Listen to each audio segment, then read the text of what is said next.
Callie Lawson. Number 3, Julia Howard. Number 12, Cameron Brown.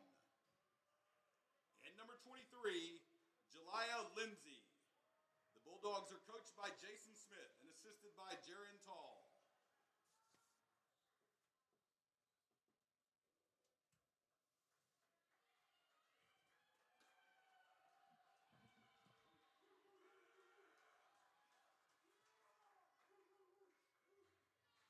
And now for your Bryan College Lions.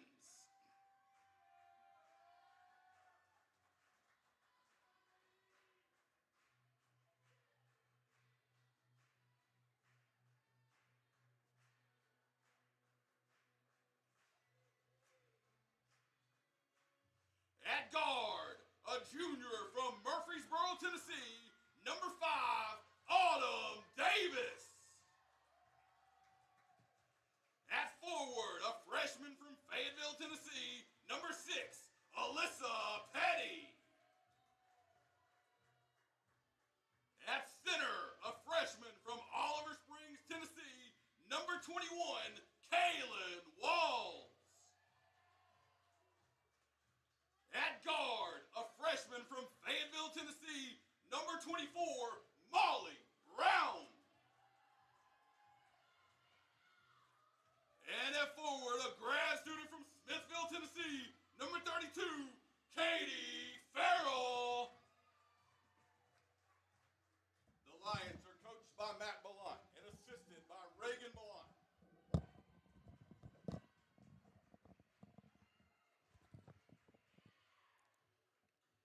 Welcome into the broadcast, and a huge shout out to Clint McCauley on the PA. And what a matchup we have for you here, the rivalry game, the visiting Tennessee Wesleyan Bulldogs and the Bryan College Lady Lions. The Lady Lions coming into the contest 13-5 overall, 10-1 in the Appalachian Athletic Conference. That's good for second place behind Milligan. Tennessee Wesleyan 6-11 overall, 5-7 in the conference. That is good for seventh. We're going to see Kaylin Walls and Julia Howard for the tip-off here. First, the starters for Tennessee Wesleyan.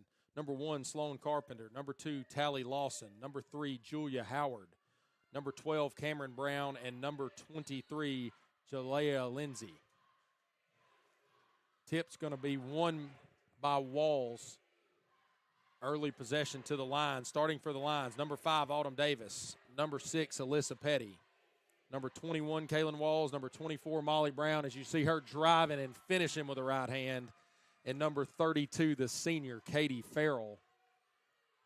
Coach Matt Ballant has switched up his starting 5 a bit more than he did early in the season this semester, probably due to the hot start. You don't want to change things up as we're trying a deep 3 from the Bulldogs. That was Jaliyah Lindsay who missed that one wide to the right. 2-0 advantage to the Lions early.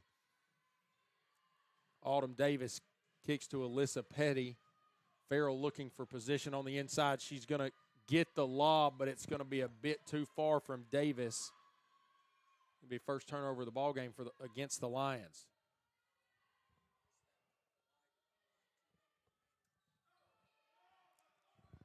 Lions initiating the press early. Ball's going to be kicked to Howard. Howard across to Tally Lawson, up to the middle for Lindsay. Lindsay, ball's poked out and grabbed by Molly Brown, and she is going to be fouled. That's going to be the first foul of the contest on the Bulldogs.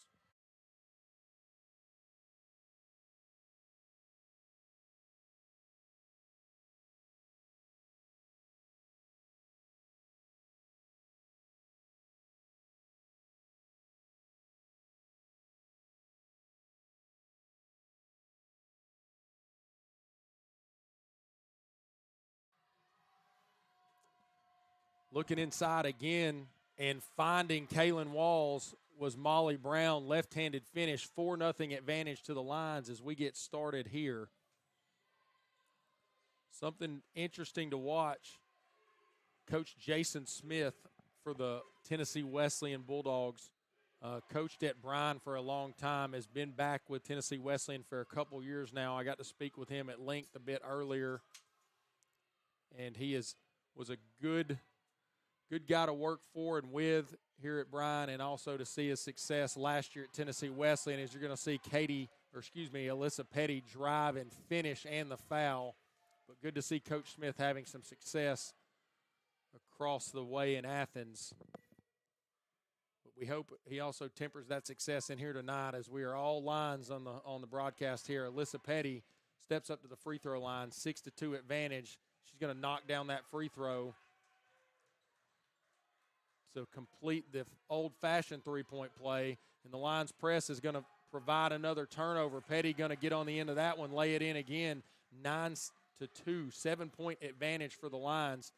Coach Matt Blount's going to turn the heat up on the Bulldogs. Good press break there, and a block. Kaylin Walls, as she tried to save the ball from going out of bounds, threw it just out of the reach of Katie Farrell, but the stifling defense of the Lions is going to cause another turnover. Summers Gymnasium is heating up tonight. Obviously, you get a great crowd. These schools only about 30 miles apart. 30 minutes, should I say, 30 minutes apart. So usually well attended from fans from both sides. We're going to see a jump ball tied up by Sloan Carpenter. Was Davis. Possession arrow is going to kick to the Bulldogs. 7:33 remaining here in the first quarter. 9-2 advantage for the Lady Lions of Bryan. Ball finds its way into Carpenter. Carpenter looks to break the press, drives to her left. Going to get a heave back to the basket, and the layup's going to be missed by Lindsay, who was wide open. And looking at stats earlier, Lindsay, the leading scorer for the Bulldogs, so an uncharacteristic miss there. The Lady Lions going to grab that offensive rebound to keep the possession going. 15 on the shot clock. Looking inside for Farrell. Farrell working on 4 defenders. Turns just off the front of the rim with the left hand. Defensive rebound to the Bulldogs. They try to push the tempo. The drive from Tally Lawson looking for the backcourt pass. Alyssa Petty first to it, knocked it out of bounds. The Bulldogs are going to retain possession. 21 on the shot clock here. Bulldogs trail by 7 early on. Carpenter to Howard. Howard at the top of the key. Back to Carpenter. Carpenter in the corner to Lindsay. Good ball movement here from Coach Smith's Bulldogs. Into the post, looking for Howard. Howard, the jump shot, knocks it down. 9-4. Lions lead. Now the Bulldogs are going to go with some pressure on their own. Little softer press there. Doesn't phase the Lions too much. Ball goes back and forth between Walls and Davis. Davis looking inside for Farrell. Farrell out to Molly Brown. Deep three. We're going to get whistled for something off the ball. Looks like it is going to be a turnover. 3-second.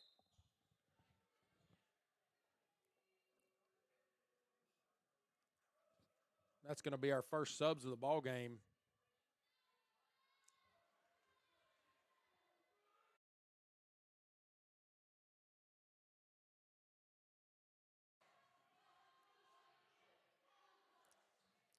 Leslie Hames checking into the ball game. Jordan White as well for Wesleyan. Deep three from Hames. Not able to convert. Rebound Walls. Walls looks for the deep pass to Molly Brown. Molly Brown draws the contact, doesn't knock it down, but Katie Farrell's going to be on the offensive glass to finish with the left hand. 11-4, Lions lead. Lions going to continue that pressure. We're going to have a kick ball on Katie Farrell. Our statisticians in the box here doing their best to get the number 25 who checked in for the Bulldogs. I do not have a 25 on the roster that I was handed, so we're going to work. If anybody knows in the comments who 25 in black for Tennessee Wesleyan is, that's going to be Jada Edwards. Thank you to Jessica Day.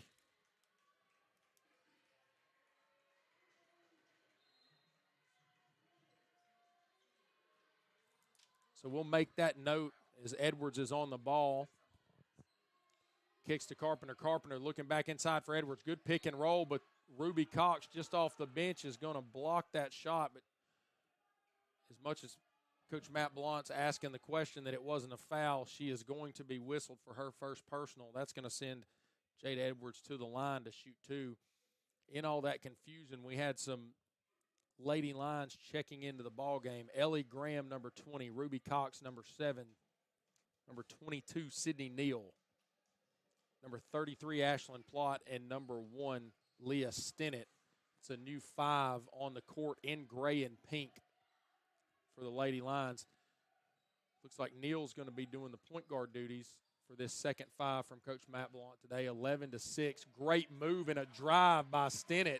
And I think it surprised her that when she came off that screen that it was so open. Really looked like layup lines for Stinnett as she finished easily on the left side there, 13-6. Lady Lions have really come out with their foot on the gas. Ball kicked wide, knockdown 3. Number 2, Tally Lawson. Good answer from the Bulldogs. 13-9. Neal's comes back up the court, looks for Stinnett. Easily finds her, back to Neal. Neal looking for Ruby Cox. Pass had a bit too much heat on it. And is going to be picked off by Lawson, who looks for Lindsay. Lindsay unable to knock down the layup. Ball's going to come back to her. She throws across court and finds Edwards.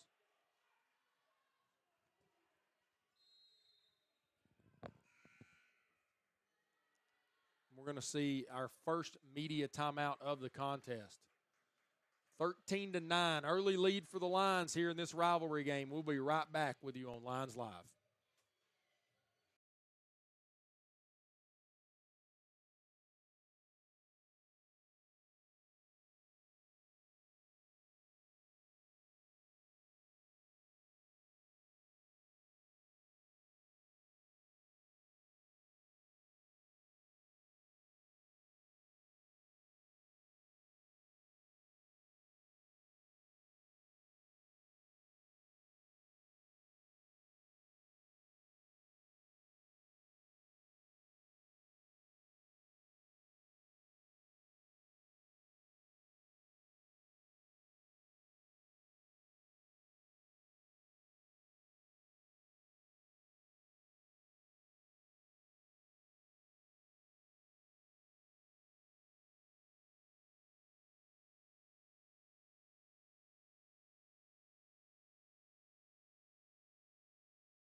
Welcome back in, Lady Bulldogs basketball.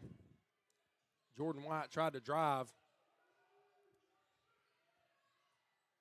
Then we're going to miss the jumper. Rebound, Ruby Cox and the Lions. Up to Sydney Neal. Sydney Neal looking to press the tempo a bit here. Finds Stinnett. Stinnett drive looking for the backdoor cut of Plott. We're going to get a block on the foul. There is a hard drive from Leah Stinnett. Heavy contact with number 2 in black. That's Tally Lawson, the junior from Decatur. A little slow to get up. Good to see her get back to her feet. Coach Jason Smith is going to give her a bit of a breather after that hard foul.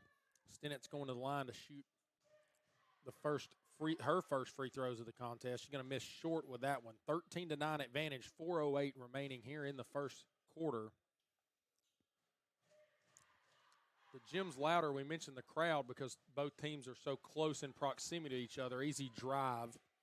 But you also got the visiting cheerleaders from Tennessee Wesleyan making the trip over. So we also have a Bulldog mascot also. That guy, it's hot in the gym tonight, so I'm assuming he's probably very hot in that costume. Lady Lions back into the press. Good break by the Bulldogs. And ball movement finds Lindsay. Kicks it up top. Back into Edwards. Edwards to Brown. Back to Edwards. Good defensive possession for the Lions. 9 on the shot clock. and good ball movement, finds Edwards on the inside. She's going to be fouled and converts the layup. 14-11, she's going to go to the line to try to make this a 2-point ball game. Lady Lions started out definitely the better of the two teams. Bulldogs have found their footing as Edwards misses that one. Going to be 14-11 still. But the Lady Lions have slacked off just a bit, or maybe it's the Bulldogs stepping up. Ball finds Sydney Neal wide open. Knocks down the three. Sydney Neal. A little insider information here, but Sydney Neal is in the gym consistently. You see her shooting all the time. Good to see her getting some game time. And if there's anybody on the court that is going to knock down a wide open, uncontested three, it's probably 22 in gray. And she knocked that one down. As the Lady Lions are whistled for a foul on the floor, we're going to have an inbound through Jordan White underneath the basket. 17-11, 3:13 remaining here. And a good job by Plott to pick that inbounds pass off. Finds Ruby Cox, spin move, left hand, and the finish, Ruby Cox. 19-11, Lions right back at it as they establish an 8-point lead. Good pressure and even better job not to foul was Plott. Ball kicked wide again, Lindsay. Air ball. Rebound Stennett. Stennett trying to drive the floor. Kicks back out. Ellie Graham for three. Can she knock it down? No. Rebound to Cameron Brown and the Bulldogs. Back and forth we go. Jordan White sets up the offense for the Bulldogs. Into Edwards. Stolen by Graham. And we're going to get a foul on number 34, Leslie Hames, as she tried to stop the transition opportunity for the Lions. Good cameo for the second five there as they're going to come off the floor to an ovation from this line, the Lions faithful. We're going to see the starting five check back in. That's Autumn Davis, Molly Brown, Katie Farrell, Kaylin Walls, and Alyssa Petty. 19-11 lead, 2:18 remaining here in the first quarter.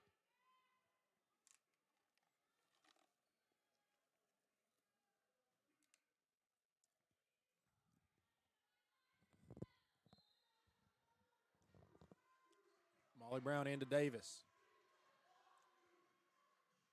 Davis looks for Farrell, top of the key, finds her.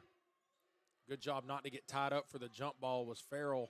She was jumped by a couple Bulldogs. She's going to go back inside, finds Alyssa Petty finishing through the contact. And then right back into the press as she kicks that inbounds pass. Going to redo it again. That's going to give Sloan Carpenter a chance to move out and Jada Edwards to go in to get the inbounds pass to Carpenter.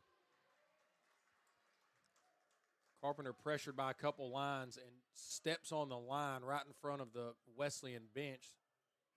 And that's going to be a turnover to the Lions. 10-point advantage, 21-11, 1:52 remaining. As Coach Jason Smith's given an earful to the official here. Molly Brown's going to have to step in to get the ball inbound. She's going to defuse the situation by walking in between the official and Coach Smith. Molly Brown, Davis, back to Brown. Cross court to Petty. Petty thought about it. She's going to go back to Molly Brown. Molly Brown from the AAC logo knocks down the three. Downtown Molly Brown, 24-11. And that's another turnover. Sloan Carpenter unable to get the handle on that ball. And the press in the last couple minutes has been immense. Just a lot for the Bulldogs to handle. Ball kicked to Molly Brown. She's going to try this side. Rims in and out. Rebound to the Bulldogs. 24-11. Lions lead. Great job, Katie Farrell, to come off of that screen. They're going to find Alyssa Petty. That's the easiest bucket of the night, laid up and in, 26-11. And what a quarter we're having here in Summers Gymnasium as the crowd continues to fill in. They are being treated to a wonderful Lady Lions quarter. As soon as I said a couple minutes ago that the Bulldogs were kind of getting their foothold in this game, they have done really nothing right, and the Lady Lions haven't done anything wrong. 26-11, 42.4 remaining.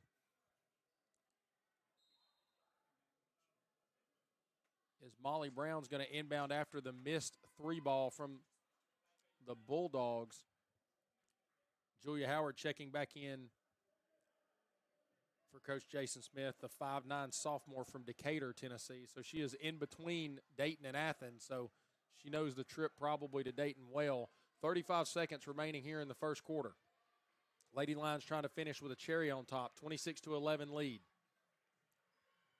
Autumn Davis back and forth. Good hesitation. Molly Brown doesn't get it to go, but Katie Farrell's going to grab offensive rebound, misses, grabs her offensive rebound again and finishes.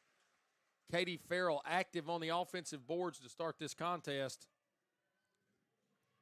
And that's going to be one more turnover in the quarter for the Lady Bulldogs. 28-11, 6.9 remaining here in the first quarter. See if the Lady Lions can get a last-second shot. Davis going to kick to Farrell. Farrell thought about the three, puts it on the floor, takes it to the basket, finishes with the left, and it's up and out of the rim. But what a quarter for the for the Dogs, against the Dogs. 28-11, Lady Lions lead. We'll be right back on Lions Live.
Welcome back into the broadcast. 28-11 advantage for the Lady Lions. Joining me now on the call is my good friend, my partner in crime, Josh Muncy. Josh, good to have you back as you bring more basketball insight in your 5 or 6 minutes on the call than I do for the entirety of the doubleheader. Don't sell yourself short, Jordan. Is Alyssa Petty again? Oh, they called a walk before she finished through about 3 Bulldogs there, which we've become accustomed to, Josh. She gets after it on the offensive and defensive end. We spoke at length about how good of an athlete she is, and the motor is just it's she knows one speed. And she's getting a lot of minutes tonight. We were talking. She only played a couple minutes the last time that these two teams played, and she was very excited to play more minutes tonight and have an effect. As you know, across the board here at Bryan, you see Tennessee Wesleyan. You're ready for that one. Absolutely. I think the proximity of the schools, I spoke a bit earlier about a lot of these girls because they're recruited from the same area. As we see a deep three going to be missed by Walls, rebound to the Bulldogs. We see a lot of these girls played each other in high school, may have been teammates in high school. That also is a thing on the guys' end, and really in any sport when you have two teams this close. And the games have just been so competitive across the board in every sport. And so fun to see these two teams link up, and pretty much regardless of the contest or the sport, it's going to be a good one to watch. Yeah, and it doesn't matter who's good and who's not good in these games. that a lot. These games aren't played on paper. You got to come out here and play them. You're going to see a foul by Davis on Sloan Carpenter. Lady Lions, Josh, came out. It started well, and it seemed like the Bulldogs kind of got a foothold in the game a bit, and then I think it was that commentator's curse. I mentioned it on air, and then we went on a tear down the stretch to build this 28-11 lead. Ball up top to Edwards. Edwards looks for the cut and finding Tally Lawson. Good ball movement and pass there from Edwards to find Lawson for the easy lay-in. 15-point advantage to the Lions. That's a good finish on the – we got, I think, an inadvertent poke to the eye. Not even going to be a foul call. That's Tally Lawson doubled over. They are going to whistle that for a foul. I thought it was almost one of those where you saw, similar to when we do the head injury in soccer, that they kind of blow it dead after you see a blow to the face. But it was Katie Farrell. Did look like it was completely unintentional. Yeah, and I don't know if it would have been called if it wasn't for the reaction. Cameron Brown does a good job to advance across the court, finds Edwards. Edwards kicks wide to Carpenter. Carpenter drives, tough jumper on the baseline, unable to convert. Good tipped rebound from Walls. Good job there by the Lions. You don't want to leave Sloan open to take that shot. You want her to put it on the ground and, like you said, take that tough shot.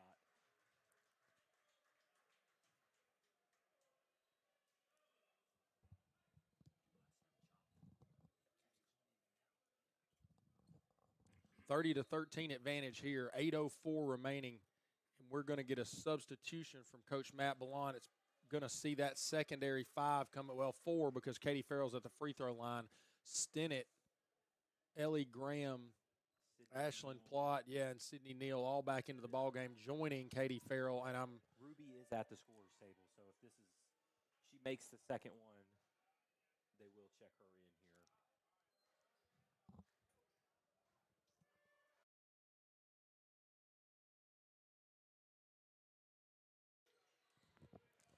got some technical difficulties, and I know Coach Muncie's microphone's going in and out. We're doing our best to try to get him back hooked in.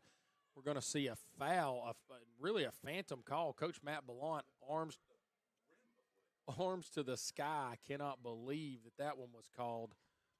Going to be a three-point shooting foul. That's number 12, Cameron Brown, the freshman from Sevierville, Tennessee, going to go to the free throw line to shoot these trio of free throws.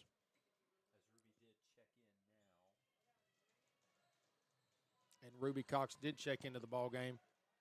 We're going to see Brown knock down the first one. 84% free throw shooter is Brown, so one of the highest and actually one of the top shooters for Coach Jason Smith. Knocks down the first two, 30-15. Lions have doubled up the Bulldogs in the start of this one as Brown knocks down all three. Not sure any of those even touched the rim going through. 30-16. Lions still lead. This second five had a really good run of things earlier, and I'm hoping that they can continue that, Josh, as trying to get it going good here. Shooting lineup that Coach Ballant's putting out there right now. So we'll see how this goes. As Plott fires one, it's going to be off. Yeah, everybody is a capable shooter that's out there right now, and then Ruby will kind of be in the middle.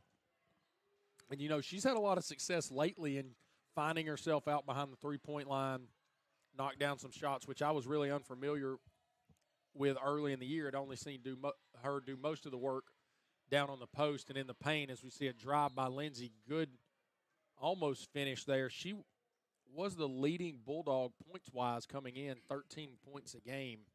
But it's pretty average scoring is her and Cameron Brown, Leslie Hames, the only three Bulldogs that are in double digits, averaged on the year at least. She knocks down the first free throw. Yeah, so Lindsay, I've known about her. She's a Walker Valley grad. So shout out to Walker Valley, the Stangs. The Mustangs. That's right, Josh Muncie, Walker Valley alum. He loves the Walker Valley shout out on the airwaves. 30-18. Advantage still to the Lions. Sydney Neal uses the Ellie Graham screen. Finds Cox at the top of the key, out to Stennett. Lines are going to reset. Stennett's going to drive again. Can she finish with left? No, but the ball's going to be poked out by Ellie Graham. Looks and finds Ruby Cox. Stennett again. Can she drive? And she's going to get herself to the line. Absolutely.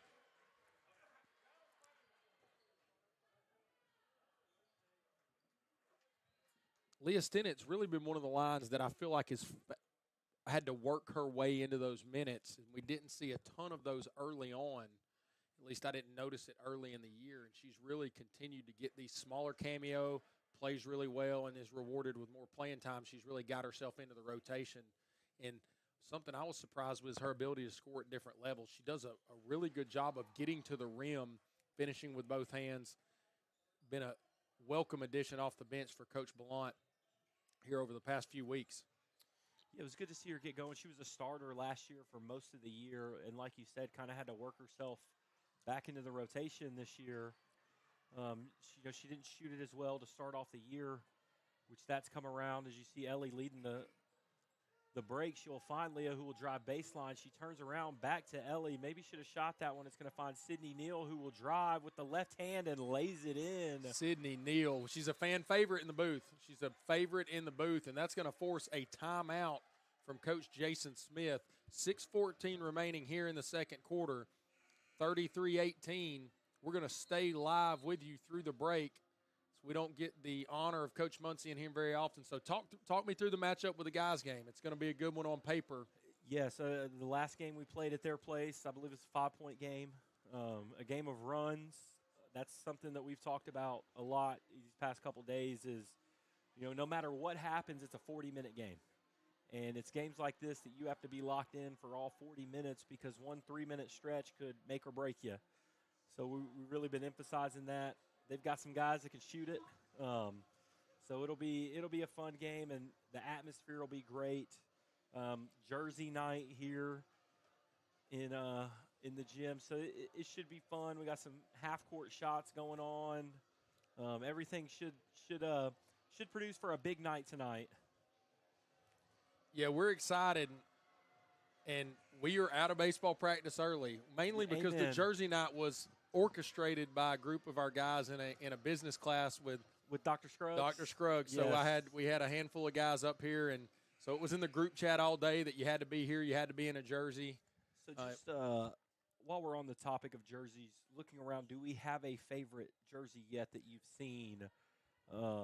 I did see a Joe Mauer Twins jersey, which I'm a fan. That one as well. We're a fan of that one. I think Coach Day has the best jersey on. Old school Bryan Lions baseball jersey, but there's a Derek Pierce Jr. or James Pierce Jr. Tennessee jersey that looks pretty nice. It's the black. So we're going to get a travel there. So another turnover to give the Lions the ball here. So this is a crucial point in the game. You got 6 minutes left here in this first half. It's a 15-point game. You don't want to see the Lions settle here. Sydney will bring the ball up. Plott thought about the three. She'll look down low. Ellie Graham grabs it, swings it to Cox. Cox back to Plott up top. She'll dribble with her left hand back to Ruby. Ruby swings it over. Sid looking down for Ellie. They're going to double team. Ball is poked away from behind there. Good defense by the Bulldogs as they will bring it back. Yeah, Edwards. It's Jada Edwards, number 25, is the one that was not on the roster we were given. Yeah, so you had to see. That was the pause. I was trying to find her name. You have to read the chicken scratch at the bottom here as I was trying to figure out who it was live in the middle of the contest. And that's going to be a fresh 5 on the court for the Lions. Molly Brown, Olivia Hall with her first action of the night. Katie Farrell, Kelsey Johnson, and I believe that's Brooklyn Stennett on the other. It is. So got 3 new Lady Lions on the court. Also another shooting. All five, But, 5 that checked in, 3 that their first action of the night. First action of the night. And all 3 of those are very capable from behind the three-point line in Stennett, Johnson, and Olivia Hall. So you would think that Lady Lions may see some three-point shots here as that ball is going to be turned over by Olivia Hall looking inside for Katie Farrell. Going to come back up the floor, or the Bulldogs through Jordan White. White shimmies, looks for an option, finds Lindsay. Lindsay tried to go cross court with a pass. Molly Brown, active hands on defense, pokes it out. That's going to, ooh, what a crossover. I wish she would have pulled that. She had the defender on ice skates there, but Stennett decided to pass it back out. It's going to work back to Kelsey Johnson. Drives with the left. Can she get there? No, but she's going to either she stepped out of bounds or draw the foul, one or the other. That's the furthest view we have. So a bit tough. I've got to get my glasses here at halftime so I can see the other end of the floor. But 4:20 remaining. Yeah, absolutely. 4:20 remaining here in this ball game. 33-18, 15-point lead for the Lions. They've controlled this one really from the tip. There's about 2 minutes of game time here, and we've not seen a point for either team. So we'll see if that's the trend for the rest of this second quarter. I think if you're Coach Matt Blunt, you'd be okay with that after working out to a 15-point lead. There you go. As Cameron Brown's going to find the back cut and easy lay-in. 13-point lead to the Lions. 3:50 remaining here in the first half of action. Gym's starting to really fill out. We anticipate to be at capacity as Molly Brown unable to find that little floater jumper hook with the right hand there. Yeah, and I know this was an away game, but she made a living off that shot in the Pikeville game. See Olivia Hall pull that rebound down. She'll bring it up, and she'll give it back to Molly. Yeah, I think Coach Blunt trying to slow the tempo there a bit. And I saw the box score. Obviously did not see the broadcast from Pikeville, but she's had 2 or 3 games in a row where she just spins and puts up that fadeaway. Kelsey Johnson with the offensive board. She's not going to finish. But Molly Brown, I think, over 25 points in back-to-back games, really filling it up on the offensive end, which we spoke all year about the flashes she shows as Katie Farrell going to be whistled for a kick ball, but she's starting to really come into her own in terms of really filling it up on the score sheet, or the stats, should I say, score sheet. I'm in soccer mode when you're in here, Josh. Well, I know what you mean. Kelsey Johnson checking out. That's going to be Autumn Davis back in, Alyssa Petty, and Kaylin Walls. So your starting 5 back on the floor. As Molly Brown loses track of Leslie Hames. That's going to be an easy bucket. 11-point game. So right after we said Coach Matt Blunt might be okay going in with a 15-point lead, there's been a couple uncontested buckets. Katie Farrell deep 2. Unable to knock it down. Yeah, that almost looks like the Wesleyan game plan was we'll let them take long 2-point shots. Don't let them take threes, and don't let them get layups. It's Petty looking to apply some pressure. Step back 3, a hit by Tally Lawson. Yeah, big-time shot to get this down inside of 10 points for the first time in a long time, 33-25. Maybe we're going to have to start talking about how well Wesleyan's playing to see if we can get the Lions back going on the offensive end. 3-ball, Katie Farrell, they let her take it again, but the board's cleaned up and put back. Kaylin Walls, good job there, second chance points to bring a little bit of momentum back for the Lady Lions. 10-point game again as Lawson's driving, kicks back. Cameron Brown, top of the key, unable to convert. Farrell grabs the rebound over her teammate. She's going to kick to Molly Brown. Molly Brown looking for Petty. Petty thought about the deep 3. She's going to drive and finish with the right hand. No whistle. And Alyssa Petty is on the floor again, which she makes a living. Josh, we always mention if you ever did any kind of crazy things where we shouted something when Petty was on the floor, we'd be screaming a lot into the mic. She is always active after the basketball. 1:15 remaining. And a good rebound to Davis. She's going to take it on her own and try to go up. She's fouled. That'll put her on the line shooting 2. I think they're going to go underneath here. Okay. Yeah, they called that before the shot. That's only the 3rd team foul for Tennessee Wesleyan. So it'll be an under out of bounds here for the Lions as Walls will throw it in. Brown gets the ball in the wing, looking back for Walls. Posted up. She's going to flip it over. Autumn Davis is going to have her shot blocked, but they're going to call a foul. So that's going to give Autumn 3 free throws. So Tally Lawson called for the foul there, I believe, is who that was. Autumn Davis shooting 66% from the line this year. If she's going to stay on brand, she's got to knock down 2 out of 3. I was going to say 2 of 3 is the law of averages here. So hopefully that was the commentator's curse, and she's going to make all 3. Make all 3. That's what we're hoping. There it is. We're going to see if that curse, what's the first thing that's going to happen, or she's going to stay on her average. 38-25. She's going to miss that one. But rebound Alyssa Petty, active again, back out and inside to Farrell. Farrell's trying to work up another shot. We get a no call. Another board grabbed by the lines for a 3 ball and knocked down. Kaylin Walls in the corner. I'll take a 4-point possession. Absolutely. Alyssa Petty again with a steal. Bats it back in play. Got to score here. Got to score here. Downtown Molly Brown, and that ball was not deflected. I was hoping it was. It was an air ball by Molly Brown. I was ready to erupt here in the booth. That was I think the entire crowd was ready to erupt on that one. So they extend the lead back up to 16 at 41-25 here with 40 seconds left to play as Wesleyan breaking the press of the Lions, who will continue to trap. Petty applying pressure at the top. Ball swings around for a shot in the corner. No good by Leslie Hames. Sorry about that. Ball deflected out, so it'll stay with Wesleyan. 20 seconds on the shot clock. 23 seconds left in this first half. Yeah, if you could have a good defensive possession here, Coach Blount would have to be really happy with the first half that they've had. Great pressure there. Lindsay will reset it at the top. They're going to try to take the last shot of this half. They better start going. There's 3 seconds left. Downhill, off the glass, rims out.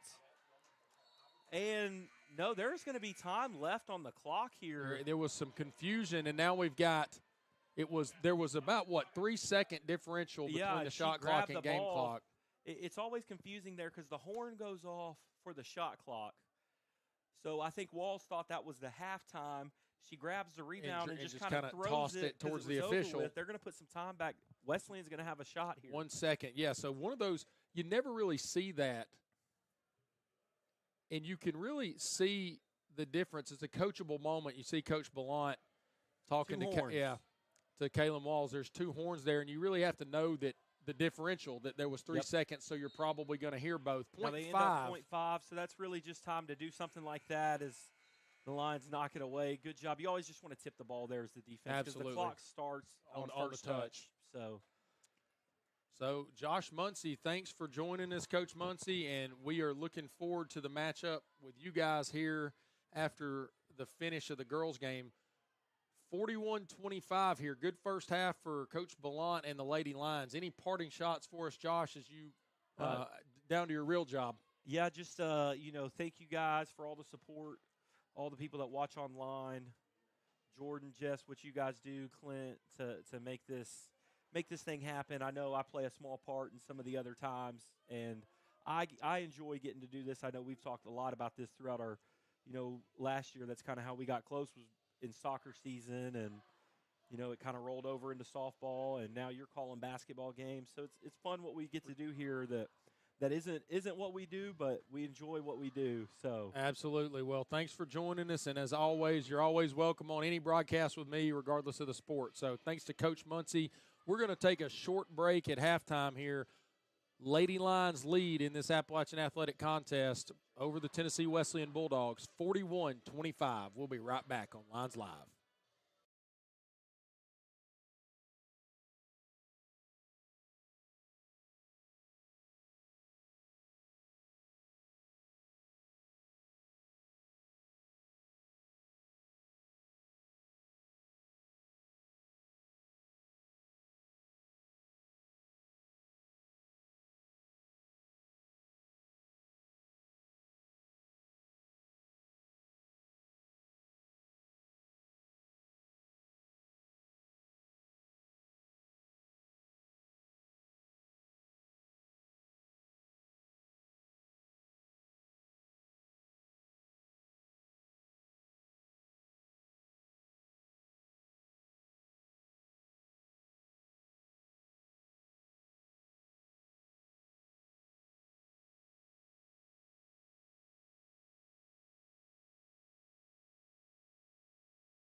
Welcome back into the broadcast.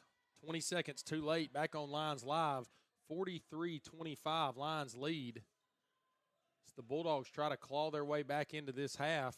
We'll see what halftime adjustments Coach Jason Smith made and see if Coach Matt Blunt and the Lady Lions can keep the foot on the gas.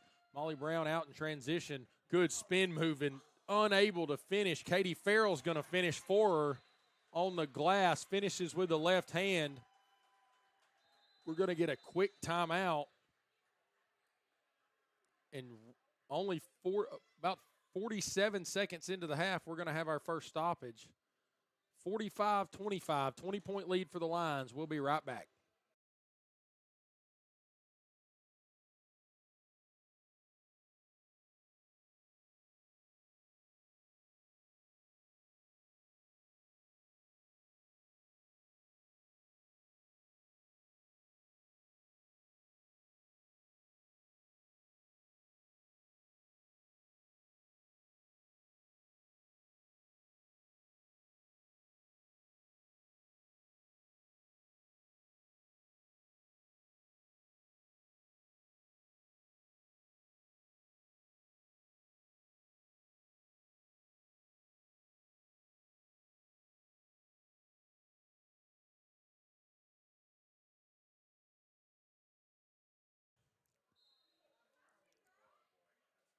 Coach Matt Blunt and the Lions a little late out of the timeout.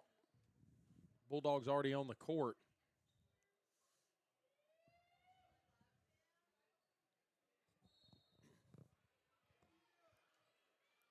Julia Howard to Sloan Carpenter. Carpenter going to be pressured by Davis. She's going to be able to get it across and find Lindsay. Good ball movement back to Julia Howard. Little turn baby hook with the left hand to score in the lane. Really good possession there for Coach Jason Smith and the Bulldogs. They're going to need a lot more of those to get back into this ball game. Looking to the high post, wanting the ball and finding it is Petty. Petty back out to Davis, who finds Brown. Brown's going to take, kicks out Kaylin Wall's corner. Doesn't knock it down. Good rebound by Sloan Carpenter to pull that one down over Katie Farrell. 8:26 remaining here in this quarter. As the Bulldogs try to get themselves back into the contest. It was a great first half of basketball from the hometown Lions. Deep three missed by Sloan Carpenter. Rebound to Petty. And the Lions have given themselves a pretty good lead here to handle heading into this third quarter. Good spin move to find and create some space from Petty, but she wasn't able to finish the layup. We got a deep court pass that was poked out, so looks like the Bulldogs of Tennessee Wesleyan trying to get out and transition a bit more here in this second half.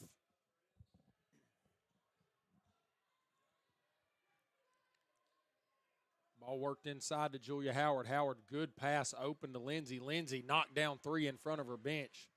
Big time shot for her. 45-30. Lions lead by 15. See if they can continue to keep this at a sizable difference. Ball inside for Katie Farrell. Good help defense by the number 2, Tally Lawson, who blocked that one. And Alyssa Petty on the floor grabs it, and Coach Matt Blunt's going to get a timeout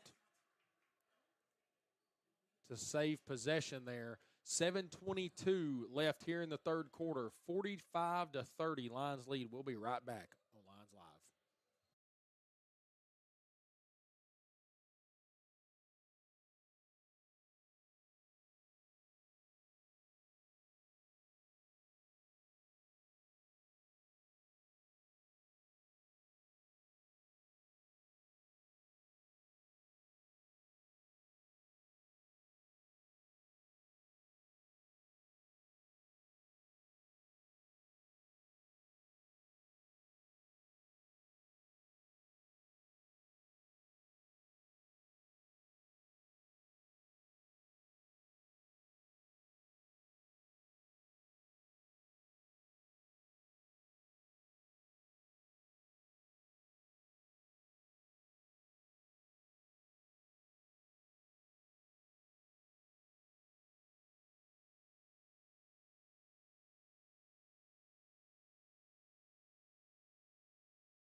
Welcome back here to the broadcast. Summers Gymnasium heating up as we anticipate a huge crowd as Sydney Neal's going to take a deep three in the corner.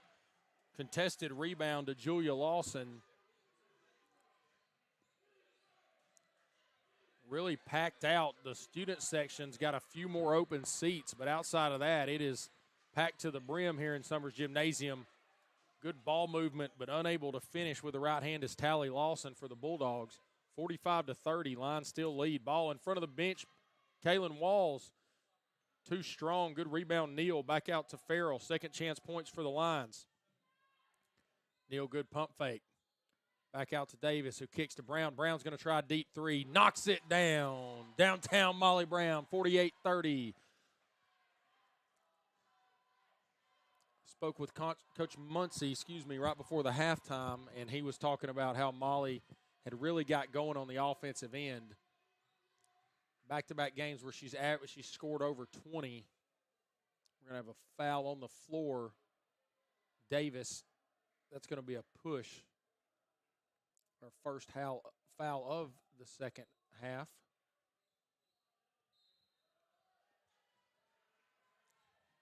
Inbounds finds Carpenter. Carpenter looking inside for Howard. Ball's going to be tipped and pinball around.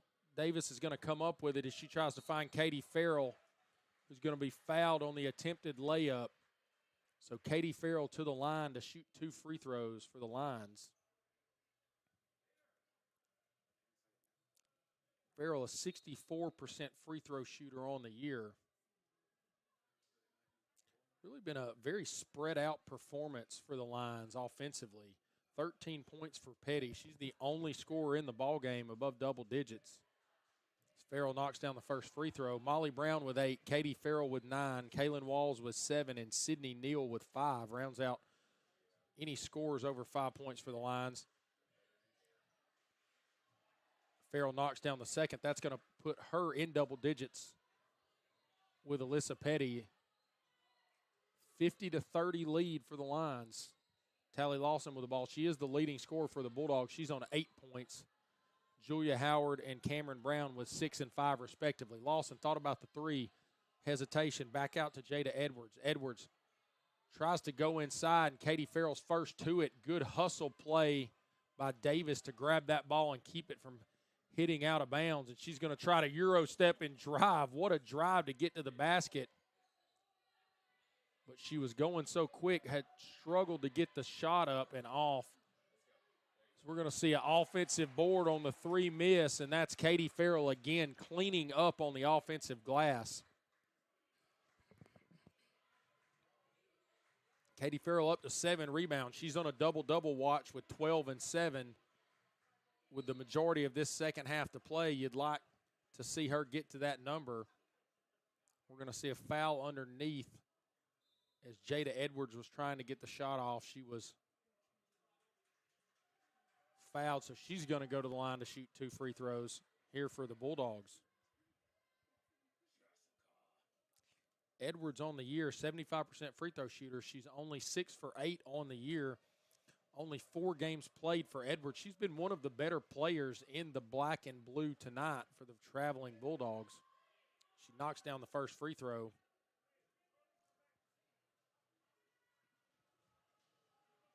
Going to miss the second. Rebound to Neal. Molly Brown with the ball, crossing over at the top. Jordan White doing the defending for the Bulldogs. Good job by her to make Brown pick it up. We're going to go plot. Step back 3 in the face of Tally Lawson. Good defense all the way around for the Bulldogs on that possession. Is White was good on the ball, forced a pass, and Plot tried a deep step back 3, unable to convert. 52-31, Lions lead, 4:36 remaining here in this in this quarter. Lady Lions got out to a good start in the first quarter, outscored the visiting Bulldogs 28-11. Tennessee Wesleyan did a good job to get their foot back in the game, 14-13 as they outscored the Lions going into halftime. But it's been all Lady Lions here in this third quarter. So So we saw a good finish by the Bulldogs underneath there. I believe that was Jalea Lindsay. Plot again with the ball, picks up her dribble, finds Ellie Graham out on the wing. Graham's going to try to drive. Edwards doing the defending. Graham up and under, can't finish. Rebound to the Bulldogs.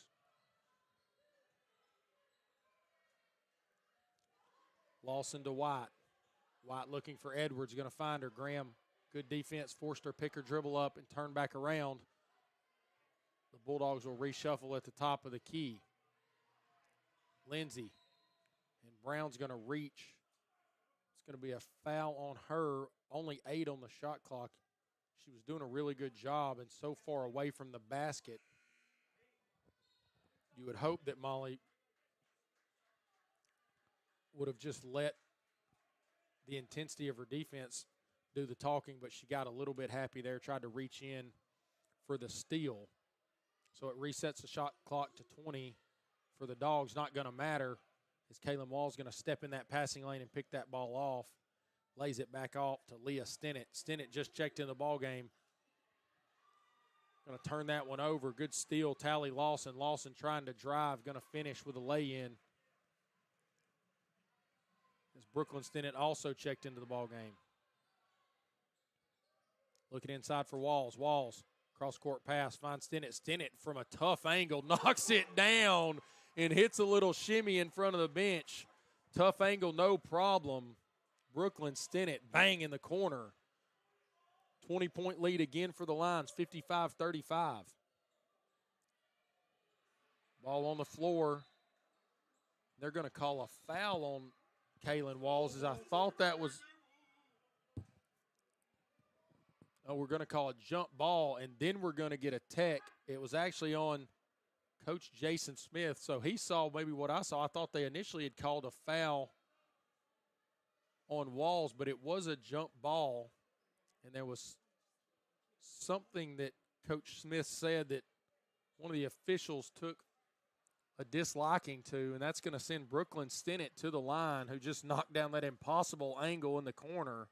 She was behind the backboard almost as far as you can be without being out of bounds. Knocked it down anyway. She's going to come shoot the free throws. Knocks down the first, does Stinnett. So good cameo for Brooklyn as she steps in as one of the sharpshooters for Coach Blount and the Lions. As she misses that free throw, 56-35. Lions will retain possession after the technical. It's going to be Lions basketball. Going to inbound at the half-court line.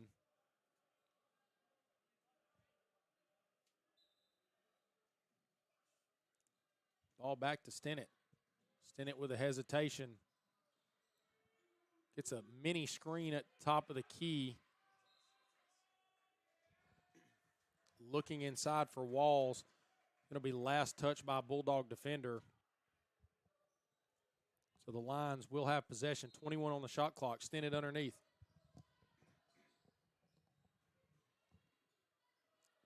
Deep pass over the defense. Finds Graham. Graham kicks out. Leah Stinnett unable to knock it down, but Ellie Graham's going to grab a board herself.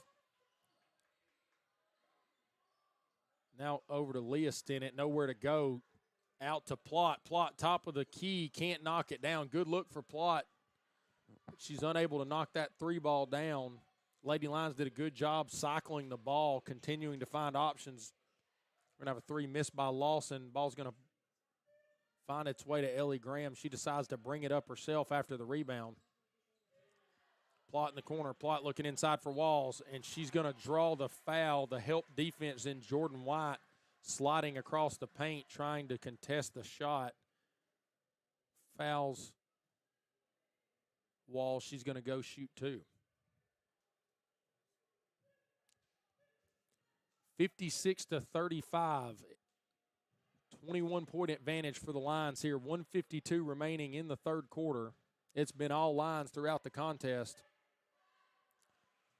Walls knocks down the second to stretch this to a 22-point lead, and the Bulldogs have just been unable to get back into the ball game after a hot start for the Lions.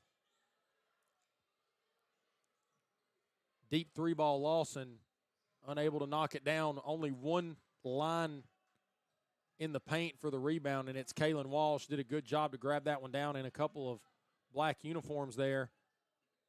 Back to Graham. Graham from the NAI logo. Too long. Good board, Leah Stennett. Leah Stennett's going to grab that offensive board and draw the foul. She slipped in back door to grab that one.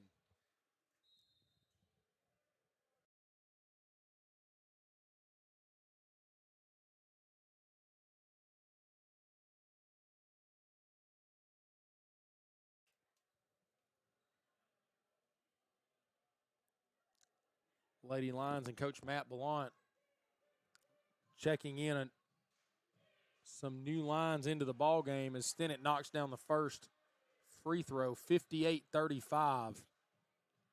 Sydney Neal into the ball game. Molly Brown, Ruby Cox, and Katie Farrell joining Leah Stennett. In and out on the second free throw attempt. Rebound to the Bulldogs. 1:15 remaining third quarter. It's all lines, 58-35. Deep three in the corner. Nice shot there, Leslie Hames. The 5'11 freshman from Decatur, Alabama, knocks down the three ball in the corner to get this back to a 20-point contest. 1 minute left in the third quarter. 58-38 Lions lead. Molly Brown with the basketball. Kicks to Farrell. Farrell looking inside for Cox. Not enough arch on the pass. It's going to be a turnover as Lindsay's going to try to drive and finish, and she did everything right, but the ball just won't go in the bucket. Lady Lions are going to try to break the pressure here. They're able to through Sydney Neal. Good around the back dribble to create space. She's going to give the ball back to Molly Brown. 12 on the shot clock as Brown assesses her options. Tries to drive. Elevates in the lane, doesn't get it to go, but the offensive rebound is going to find its way to Stennett. She missed the putback. The other way we go through Jordan White. Jordan White, nice layup to draw the foul. A bit of a bright spot for the Bulldogs to finish the quarter. 10.4 seconds left here in the third. 58-40. Wonderful take there by Jordan White, the freshman from Kodak, Tennessee.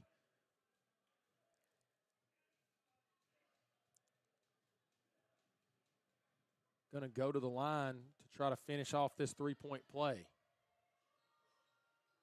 Rims off, and it's going to be Katie Farrell with the board. 6 seconds remaining. Ruby Cox kicks to Stennett. Stennett's trying to get a shot up. Can she do it? No. But we had a foul call. Both officials kind of put their hand up, and I think the one underneath the basket was willing to probably wait to see what his partner in crime there had called. They called an offensive foul on Stennett. She was a bit out of control, but that's going to take us into the fourth quarter. 58-40. Lions lead. We'll be right back on Lions Live.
Welcome back into the broadcast. In the start of the fourth quarter, 10 minutes left on the clock, 58-40. Lady Lions lead the visiting Bulldogs from Tennessee Wesleyan. Autumn Davis to Kelsey Johnson. That pass from Walls is going to be too high for Davis. Going to be a turnover for the first possession of the quarter. Lady Lions only shooting, they're 39% on the day. The Bulldogs are at 41%, so slightly ahead, but the Lady Lions have owned this game on the glass. That's really been the difference, is the turnover battle. Lady Lions almost doubled up on forced turnovers, and then also on the glass, and that's really where this game has been decided. Is it looked like we thought we had a travel, but they're going to whistle, I believe, Walls. It's going to be Walls or Johnson. It's actually going to be Walls on the foul.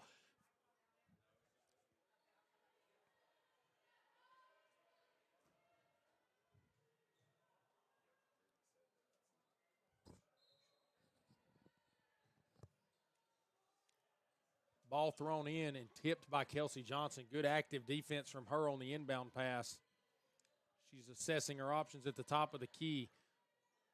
Looks for Davis. Davis, somebody's going to have to break open, and she's under some pressure. Nobody's, and Coach Matt Ballant's going to get a timeout as he saw Johnson under pressure. Nobody really broke to help her out there. She had picked up her dribble on the wing.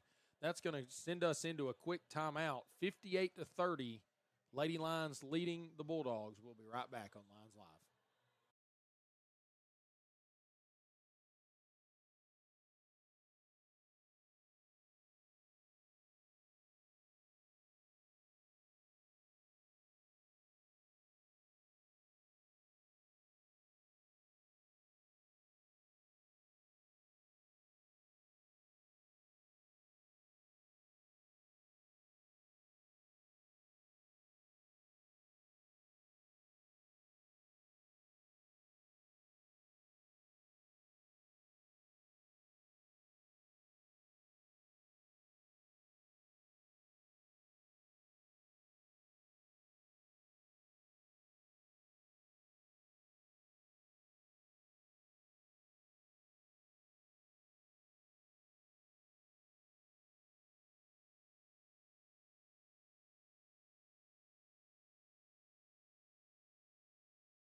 Welcome back in on Lions Live for the final 9 minutes of this contest between the Lady Bulldogs of Tennessee Wesleyan and the Bryan Lady Lions. Good back cut, but even better defense. Sloan Carpenter with a block shot over the top of Kelsey Johnson. A good help defense by the Bulldogs. They're going to need a remarkable quarter to try to get back into this, as the Lady Lions are in pressure for the first time in a long time, and Sydney Neal's going to step up into the passing lane, and that's going to be an easy bucket for her. Good job by Sydney Neal to step into that lane to grab the basketball. They're trying to do some more pressure, and Katie Farrell steps in front of a driving Jalea Lindsay, but Farrell poked it out of bounds. So inbound underneath the basket for the Bulldogs. Ball finds Edwards. Edwards to Carpenter. Carpenter trying to drive. She does and lays it in. Good take to the rim by Sloan Carpenter. 60-42, Lady Lions lead. Davis to Neal. Neal unable to knock it down. Katie Farrell, can she get the rebound? No, she can't. Poked away. And Neal's going to come foul as she was trying to stop the transition of the Bulldogs. Katie Farrell up to 12 points and 9 rebounds. So one rebound away from a double-double for Katie Farrell, and she has been active on the glass the entire game. Kaylin Walls at 8.6 rebounds, also somewhat close in double-double territory. If she has a good quarter, well, she picks that one off. Good steal by Walls. We're going to come back up the court through Kelsey Johnson, who drops off to Molly Brown. Brown to Graham. Graham in the corner finds Autumn Davis. Back out to Brown. Brown thinks about the step back. Good close down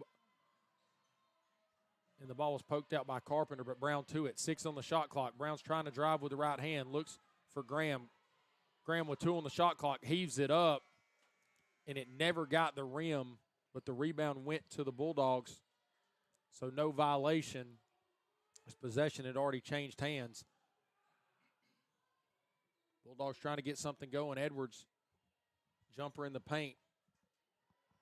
Doesn't fall. Back to the rebound to the lines.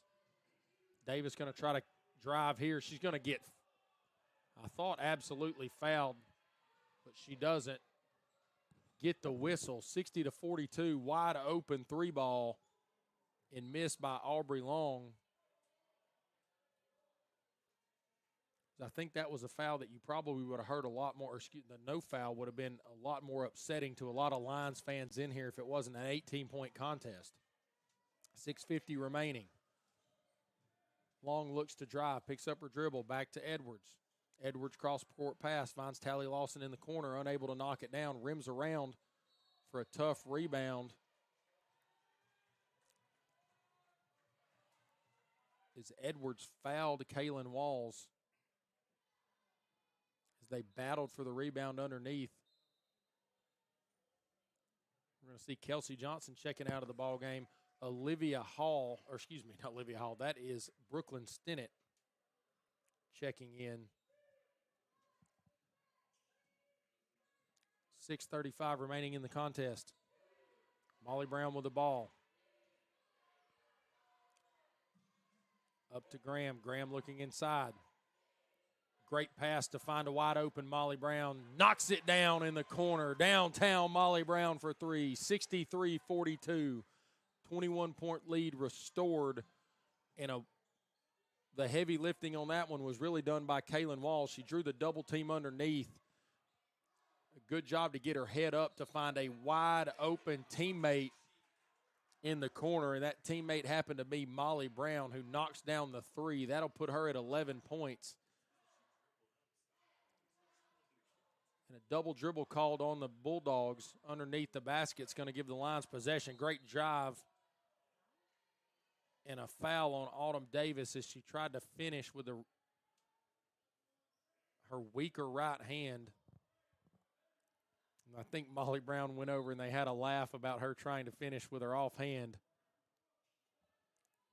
And both Brown and Davis are going to check out of the ball game.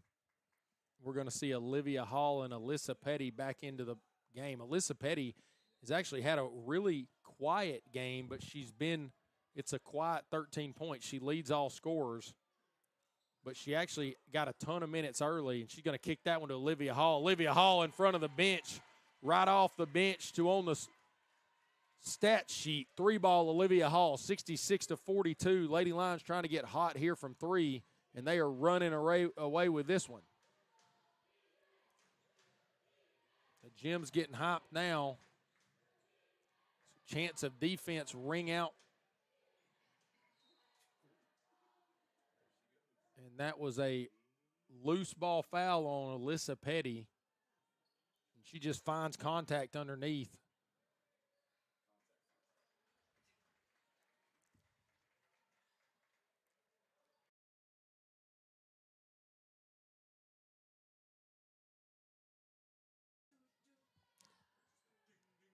Inbound into Jada Edwards. Finds Lindsay. Lindsay drives. She throws that one up and is going to force a foul. I'm not even sure who it was on. She was in between a couple different Lions defenders.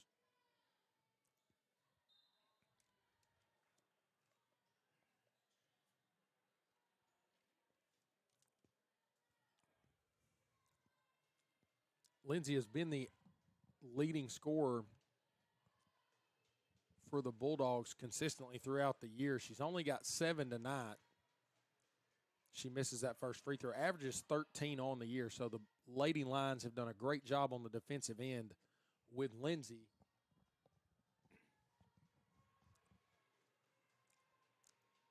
She knocks down the second. That's going to bring it to a 66-43, 23-point advantage for the Lady Lions. Olivia Hall gets the screen from Graham.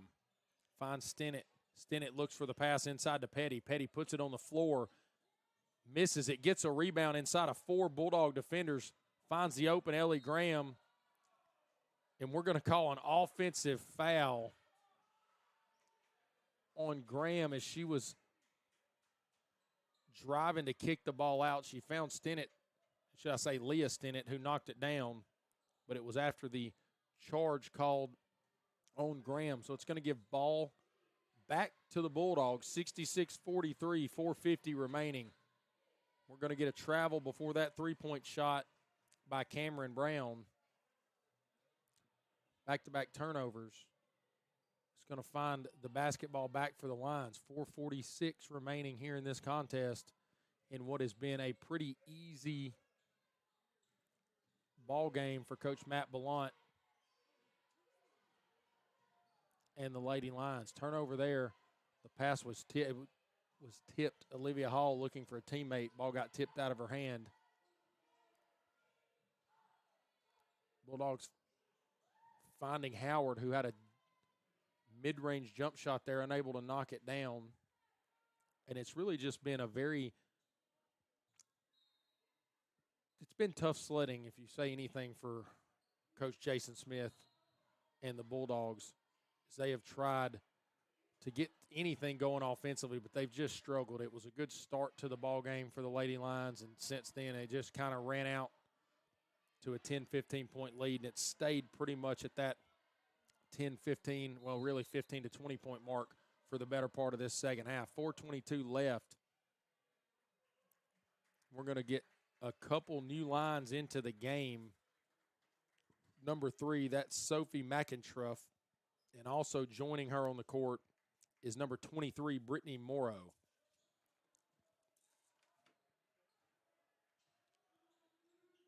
Hall to Morrow. Morrow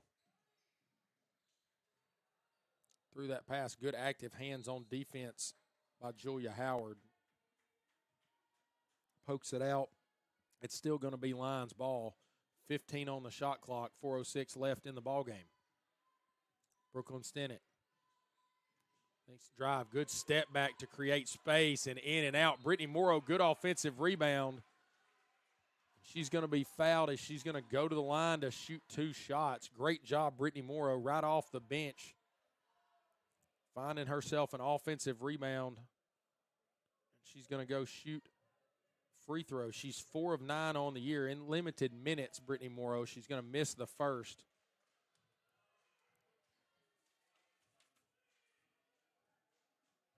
The freshman from Huntsville, Tennessee, knocks down the second, her first point of the night. 67-43, Lions lead.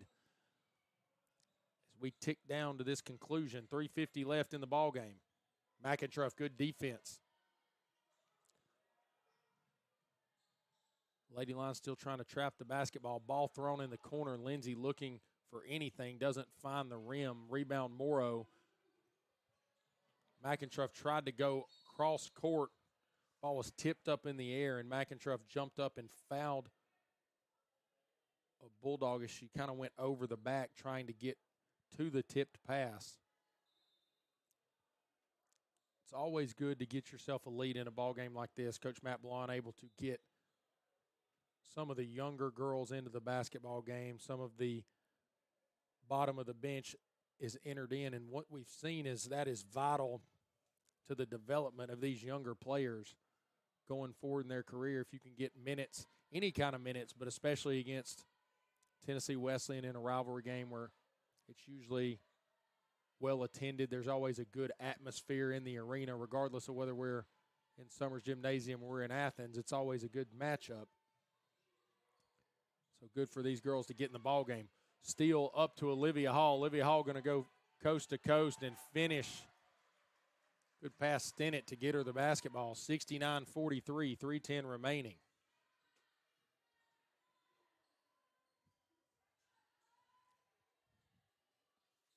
Looking inside, Lindsay, good ball movement. And Howard's going to knock down that jump shot on the baseline. Lady Lions still running with some tempo here. Brittany Morrow looking for some help. Tried to throw it into Stennett. But picked off by the defense of the Bulldogs. They're going to look to push the tempo here in this one as they go inside. Going to be a foul on the inbounds pass, as the pass inside, looking for Lindsay. I believe it was Morrow with the reach. That's going to send Lindsay to the line to shoot a couple free throws. So we get Jordan White checking back into the ball game, as well as number 13, Grace Phillips.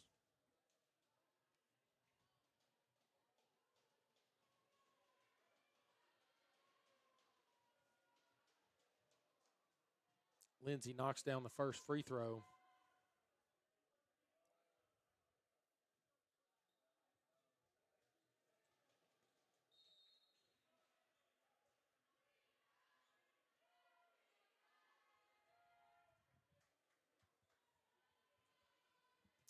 (69-47). Olivia Hall with the basketball drives, kicks to Ellie Graham. Graham with a crossover. Put up a tough little runner and a good offensive board by Stennett. Unable to stop herself, tried to throw it back into play as she was fading out of bounds. And nobody was able to grab that. Great defense, Brittany Morrow. She's going to find McIntruff. McIntruff trying to drive. She's going to have a wide open layup, unable to finish. I think she got caught a little bit too far under the basket, thought that she was on a little bit better real estate than she was. She got caught up underneath the basket. Leslie Hames knocks down the three. So good couple deep threes from Hames. Has got it going on in terms of the three ball tonight.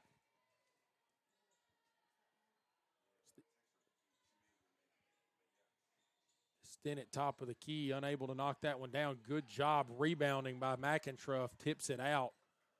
And Olivia Hall grabs it. That's going to reset the shot clock to 20. 124 remaining, 69-50. Lady Lions looking to see this one out. And Brooklyn Stennett is going to be fouled as she was driving to the basket. That should be an inbound underneath. It is. We're going to see Kelsey Johnson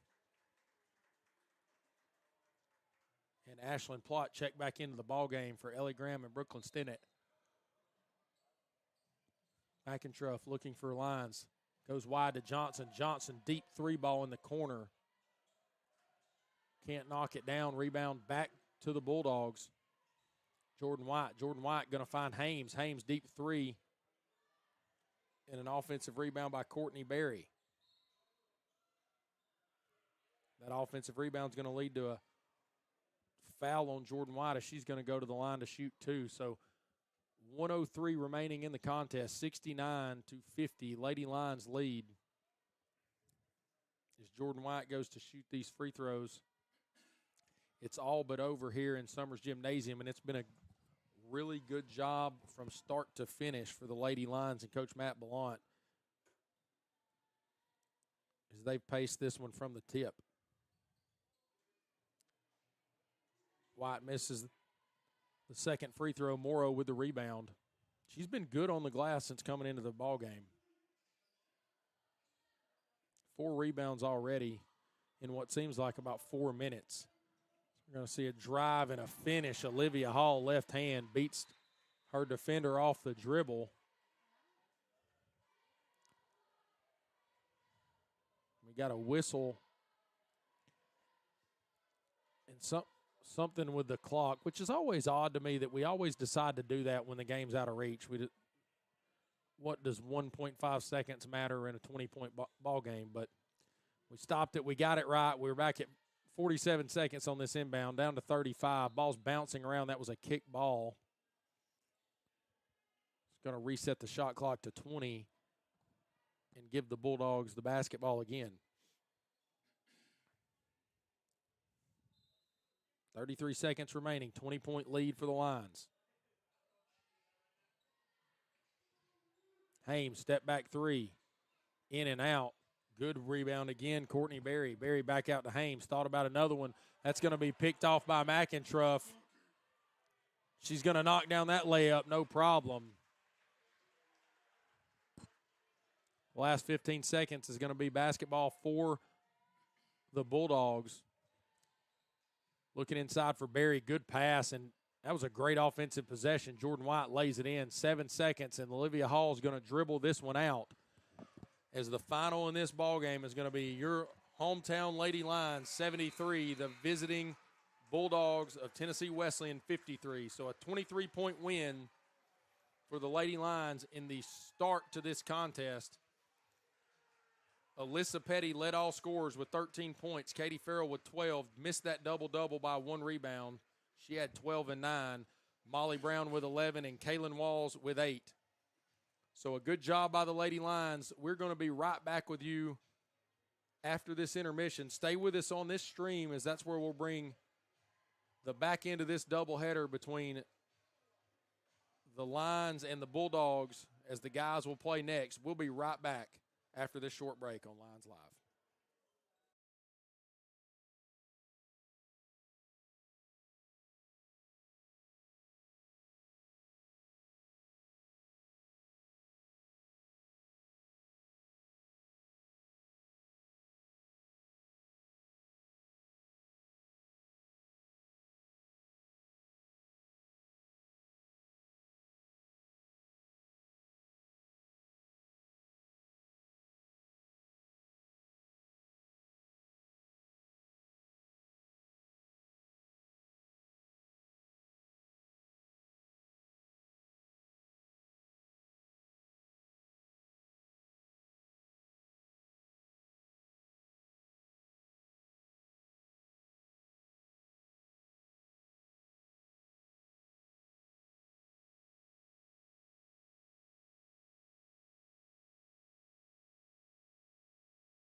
Bryan College welcomes all players, officials, and spectators to today's men's basketball contest between the Tennessee Wesleyan University Bulldogs and your Bryan College Lions. As a member of the NAIA and Appalachian Athletic Conference, we are committed to the true spirit of competition. We ask that each of you abide by these values to help create a positive and competitive environment. At this time, will you please rise for a word of prayer?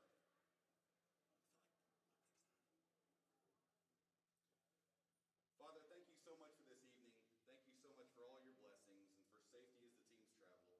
God, I pray that we will just focus on you because how much you love us and how many blessings you have given us. We are grateful for what you did, and especially what you did for us by sending your son to die on the cross for our sins. We love you more than anything. It's in your name I pray.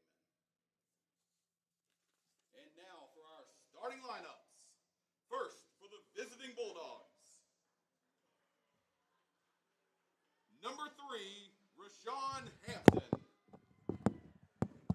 Number 5, Ty Runyon. Number 12, Charles Neverton. Number 22, Manny Guardado. And number 34, Stratton Lavorne. The Bulldogs are coached by Randy Casey and assisted by Jaron Tall.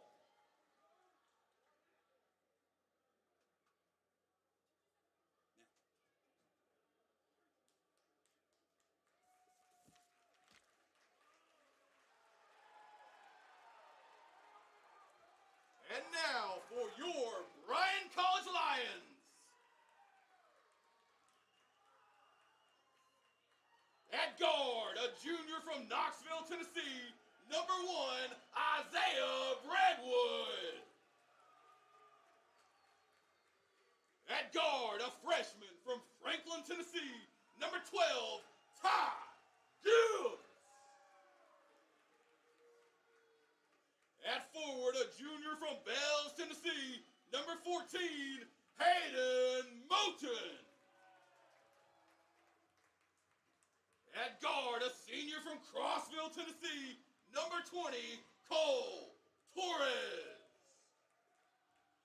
And at center, a junior from Memphis, Tennessee, number 33, Jerry Taylor Jr. The Lions are coached by Jason Latch, assisted by Josh Muncie, Wes Stevener, Nick Roberts, and Ian Johnson.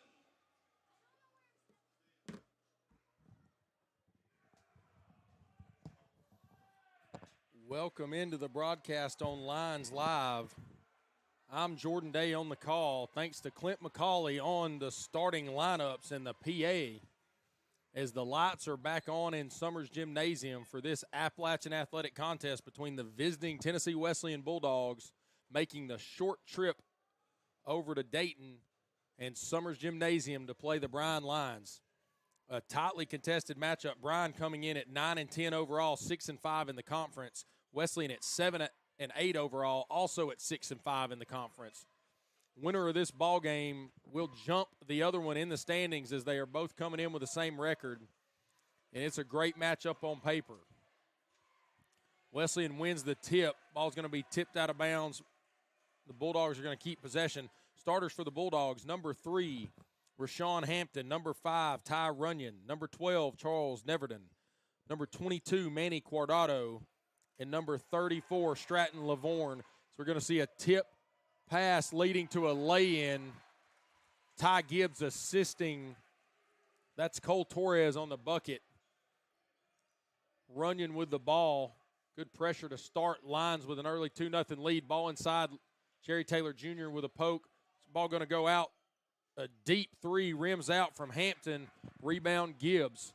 Starting lineup for the Lions. Isaiah Bradwood, Ty Gibbs, Hayden Moten, Cole Torres, and Jerry Taylor Jr. rounding out the starting 5.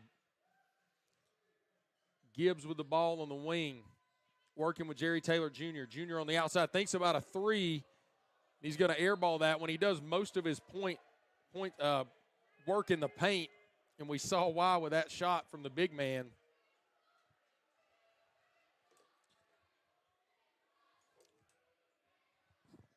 Wesleyan basketball. Ball goes inside to Guardado. Going to come out to Hampton. Good job, Jerry Taylor Jr. with the steal. Finds Ty Gibbs. They're going to run in transition. Gibbs tried to take it. It's going to be swatted away by a defender. I believe it was number 3, Rashawn Hampton, and we're going to see an early technical, actually, on number 3 is a quick whistle. Both coach and player, that's Rashawn Hampton, with their palms up, trying to figure out what happened. And it must have been something quick because the official teed him up quickly there. And Cole Torres is going to go to the line to shoot the free throws, and he's going to knock down the first one. All 3 lines point so far coming through the left-hander, Cole Torres. Knocks down both free throws.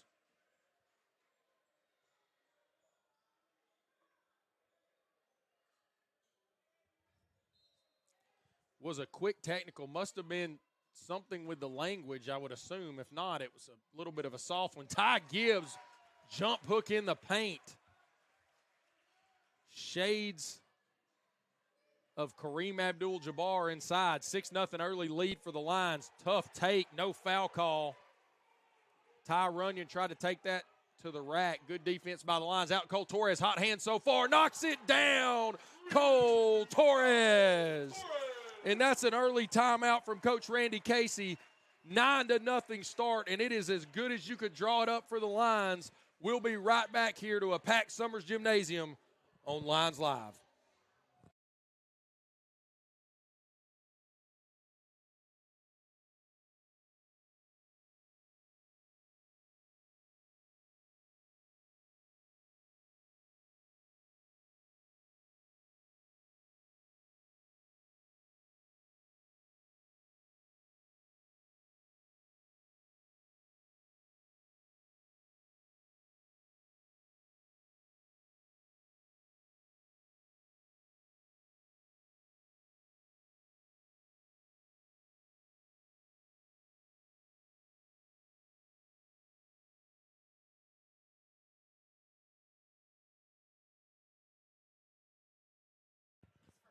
Welcome back into the contest. 18-10 remaining here in the first half, and the Lions with a wonderful start.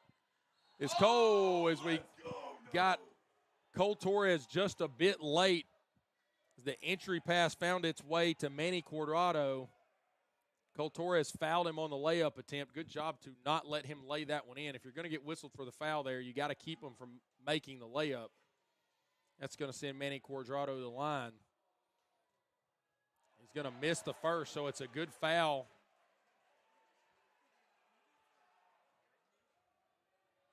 Cuadrado actually is a horrendous free throw shooter. 9 for 27 on the year from the free throw line. Make that 9 for 29. The Lions are going to have to look to foul him consistently, as that's one of the worst percentages we've seen on the year. Just a shade above 30%, which is rather low. Usually you see them, most poor shooters hovering around that 50% range. Jerry Taylor Jr. trying to go up and under on Cuadrado, unable to do it. Ball's going to hit somebody's foot. It's going to go last off of Jerry Taylor Jr. Shout out to Wesley the Bulldog with the handles down there to pick up that loose ball. Still 9-0 here. Good pass inside, but a shot's going to be missed by Stratton Lavorne. As Lavorne unable to knock down the jumper. Still 9-0 here to the Lions. What a start for Coach Jason Latch. Ball's kicked around. Trying to drive is Torres. Torres going to find Moten. Can he knock it down? No, he had a good look. Unable to get the ball to fall into the basket. Now Moten's got to do it on the defensive end. Rashawn Hampton, good handles, but Moten up to the challenge. And Summers Gymnasium loves that defensive effort on that end from number 14, Hayden Moten. Deep three. Rebound Moten, another good possession. We're over 3 minutes into the contest. No points for the visiting Bulldogs in a packed Summers Gymnasium on what is Jersey night. That's a good steal there, taken away from Ty Gibbs. Charles Neverton, he's going to lay that one up, and it's going to rattle out. He's going to go to the line to shoot 2. Charles Neverton, a bit of a better free throw shooter than his counterpart. Quadrado that just shot the ball. 62% free throw shooter is Neverton, the junior from Baltimore, Maryland. Going to shoot some free throws in a loud gym as he has shushed. He has shushed the student section, and they are loving it down there. And Jersey night, you've got a lot of baseball jerseys here, a lot of NBA jerseys. Good to see such good student engagement. Breadwood with the ball, 16:35 remaining in the first half. Lions have an early lead of 9-2. Breadwood loses the handle, able to grab the loose ball back, finds Gibbs.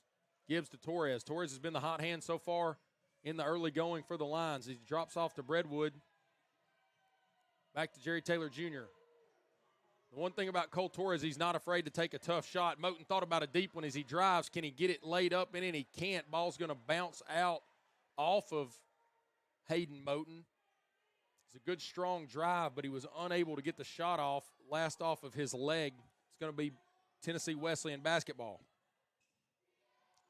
Loveorn, good pass inside and a block as Quadrado tried to go up. They're going to run the floor here. Laid off to Jerry Taylor Jr., and he's going to be fouled on the attempted layup. So good job getting out in transition after what looked like an easy bucket for the Bulldogs. It turned into a transition 3-on-2 for the Lions. Jerry Taylor Jr. draws the foul, and he's going to go shoot free throws. We have talked the last couple broadcasts about how good he has been from the free throw line. So we hope he can keep that up to 71%. That one rattles in and out, but he has steadily climbed with that to that 70% number. We're going to see a Bulldog check into the game. Number 13, Corey Marshall, the 6'8" forward from Miami, Florida, providing some length here for Coach Randy Casey. And I jinxed Jerry Taylor Jr. speaking about how well he's done on the free throw side of things. He misses both of those, but I would put the bank on that he's going to get it going from the free throw line. Ball finds Marshall. Marshall wide, looking for a Sean Hampton. He's the leading scorer for the Bulldogs. Good drive, kicks out, deep three. Loveorn unable to knock it down, but a good offensive board blocked by Jerry Taylor Jr. They're going to miss the follow, tip up and in, and there is the length of Corey Marshall. We just spoke 6'8" on the roster. He is the biggest player on the floor for either team currently. Cuts the lead to 5. Lions are now leading 9-4 here, 15:07 remaining. Cole Torres, deep three. Misses to the right, rebound. Back out to Neverton. Neverton kicks, thought about a deep three. Going to pull up jumper, not going to fall for Hampton. 17 points a game is Hampton. You have to think that he's looking to get his early and often consistently for the Bulldogs, wearing the dark uniforms tonight, black and royal blue. Gibbs thought about the pass, going to try to shoot it. Lions are shooting a lot more three balls. That's a good rebound, Ray Moore. Ray Moore up and in. Good offensive rebound, attacking the glass. When that shot was let go, he was on the left wing. Crashed the boards hard, did the number 4 of the Lions. That's going to be a turnover. No, it's going to retain possession for the Bulldogs, and the student section not happy about it. Coach Latch laughs off the explanation. We're going to take a short break. 14:23 remaining in the first half. Lions with a great start, lead 11-4.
Welcome back into the broadcast. 14:23 left here in the first half.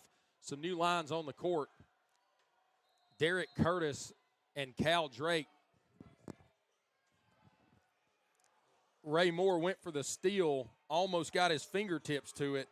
Back to Neverton. Neverton over to Hampton for the Bulldogs. Hampton with a crossover.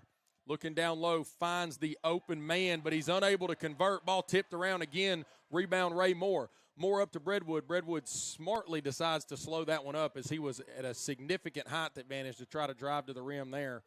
Looks and finds Cal Drake in the corner. Cal Drake in and out, tipped up and in. Hayden Moten, I don't even know that he had a handle on it. Unreal positioning again, Hayden Moten. Deep three for the Bulldogs, in and out. And a rough foul there. Breadwood tried to get across to contest the shot. And the offensive rebound had fell to Hampton. He gets an easy bucket and a bit of a soft foul.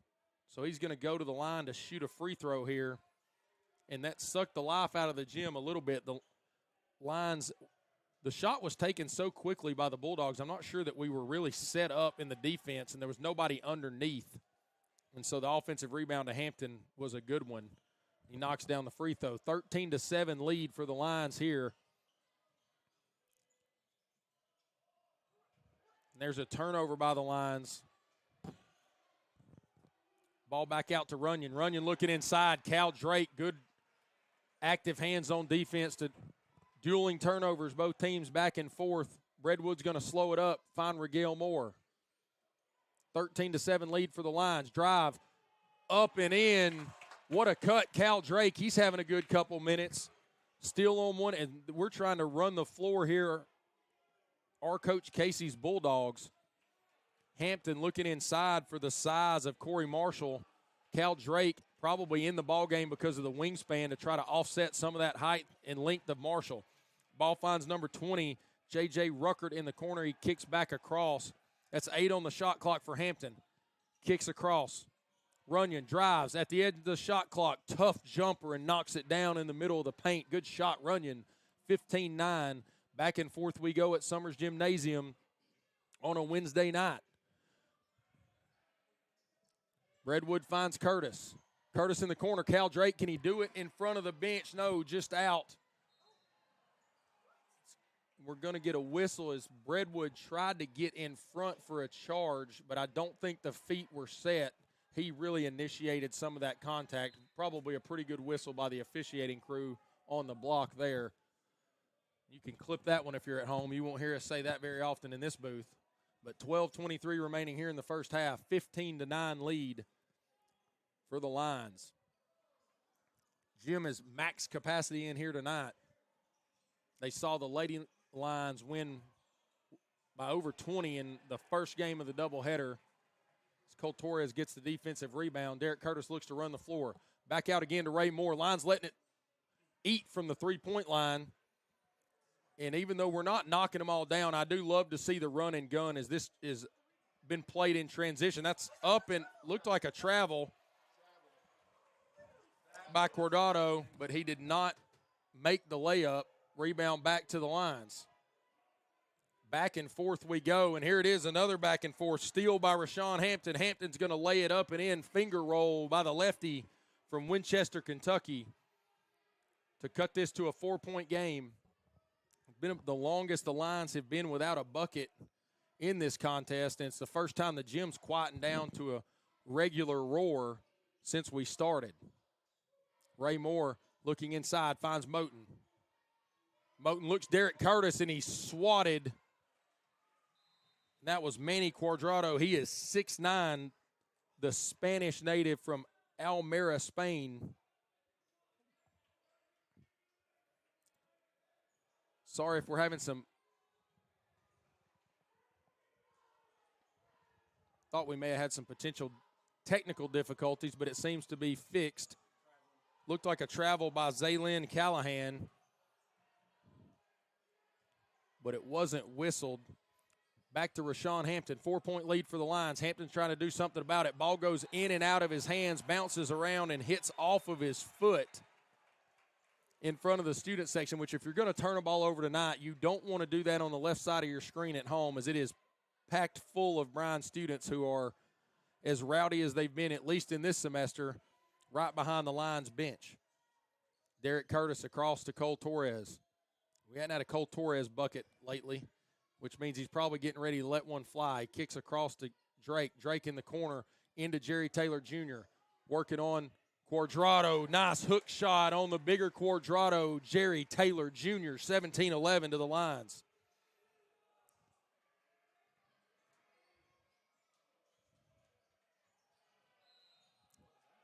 We're going to have a turnover in the corner. I think, tough to see with the bench, I think we had someone step, one of the Bulldogs with the ball stepped on the inline here.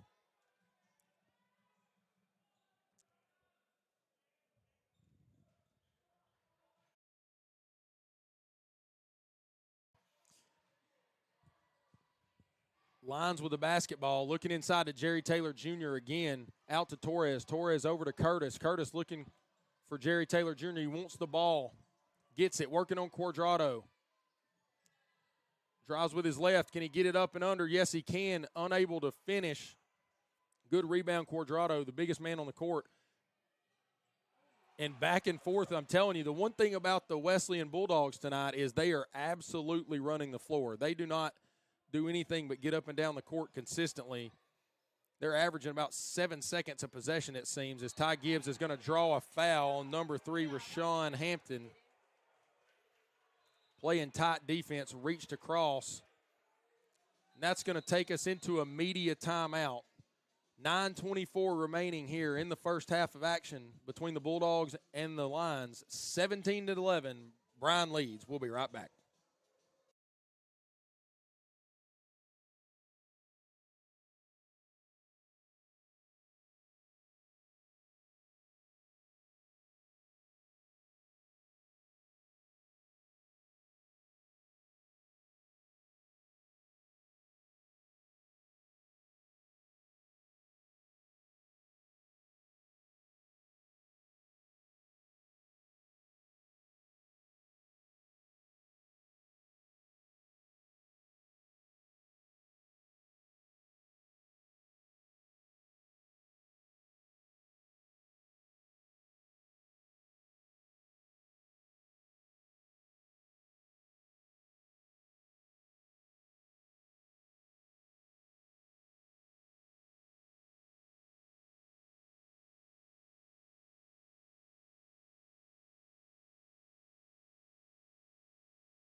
Welcome back to the broadcast at Lions Live. 9:27 remaining here in the first half of a good start to Lions basketball.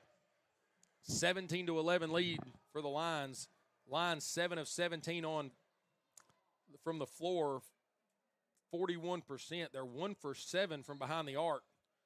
The Bulldogs 4 of 18 shooting, 0 for 5 behind the arc. So we're combined 1 for 12 from behind the arc. But it's not slowing either team down from shooting the rock. 11 on the shot clock. Good ball movement. Curtis crosses over. Gets a screen from Jerry Taylor Jr. Looks for the roll. Gets the delayed pick and roll. Jerry Taylor Jr. underneath. Good patience by Curtis to just wait and bide his time for the big man to get off the pick. The roll was a little slower than anticipated as Ty Gibbs just second best to that free pass there. Ball's going to find its way back in. They went for the back lob. Look, tried to lob to J.J. Ruckert. That would have been, as Ty Gibbs elevates for the rebound, would have been a huge three ball from Derek Curtis. Would have probably blown the top off Summers Gymnasium. Good ball movement. And there it is, a great ball movement as a dunk. J.J. Ruckert elevates for the two-hand jam. Best possession of the night for the Bulldogs in terms of the ball movement, almost as long as they've had the ball all night. There's Cole Torres with the touch and the finish with the left hand. And Cole Torres can be as streaky as they come. He will pour in points quickly if you let him. Deep three ball, nice shot, Ty Runyon. knocks down a deep three. 21-16, Lions lead. Cole Torres going to try to drive. Finish with the right hand. As it rolls around the rim. Thought it might go in. It did not. But the Lions are going to keep the possession with a new 20 seconds on the shot clock.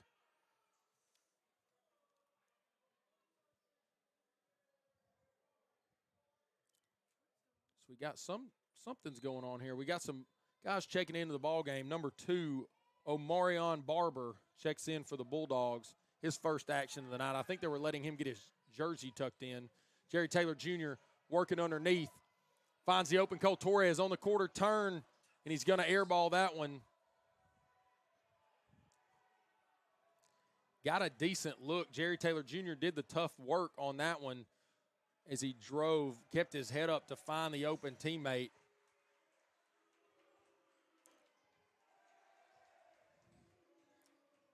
Ruckert with the ball, drops off. Good defense as Barber couldn't finish through the body of Jerry Taylor. Up to Curtis. Curtis looks to drive. Good crossover. In hesitation, can he drive and get his hands on it? He finishes at the rim, and the crowd loves it in the gym. 23-16. Derek Curtis is a spark plug. You know he's feeding off the energy in this gym tonight. That's going to be an air ball, but it's going to work out well. That's an easy bucket. J.J. Ruckert, right place, right time to grab the air ball from Corey Marshall and lay it in. 23-18.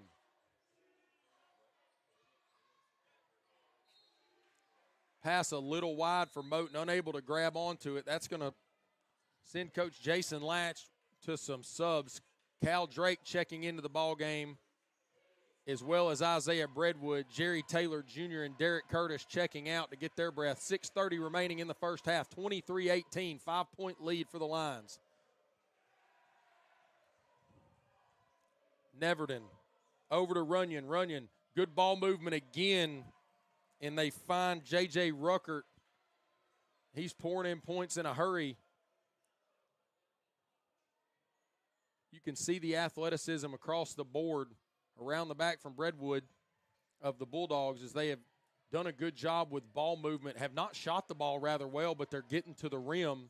They're able to finish there. Cole Torres leaves that pass early, a little too shallow for Gibbs. Gibbs quick to get back on it. 6 on the shot clock. Deep three, Cole Torres. And he misses that one. 5:43 remaining, 3-point lead. Wesleyan is on a bit of a run here, looking inside for the size of Marshall. Marshall back out. That's a deep three. Just rims out from Charles Neverton. He had a free throw earlier and shushed the student section. He would have went crazy with that deep three ball there. 23-20. Lions trying to slow the tempo of the game a bit. They struggled on the offensive end the last few possessions, and just like that, right out of my mouth, pass too far from Ty Gibbs, thrown off the back wall, just missing Wesley the Bulldog down there in his suit underneath the basket. Back to Wesleyan basketball. Neverton with the basketball, crosses over. Moten does the defending. Over to Runyon. Runyon to Barber.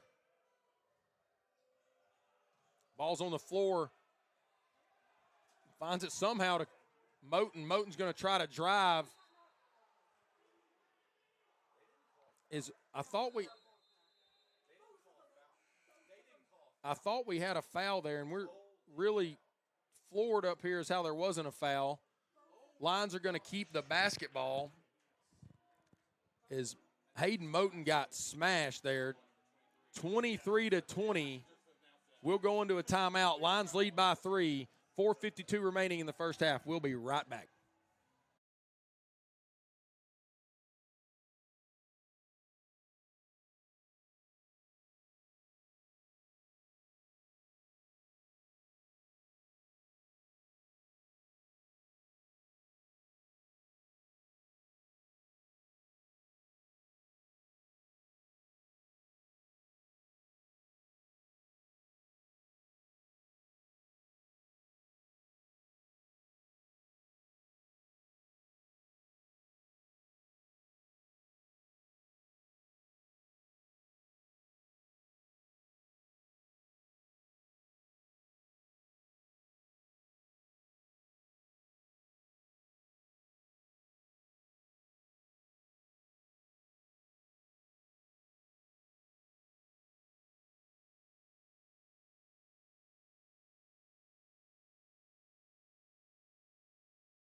Welcome back into the broadcast. 4:52 remaining. Lions basketball.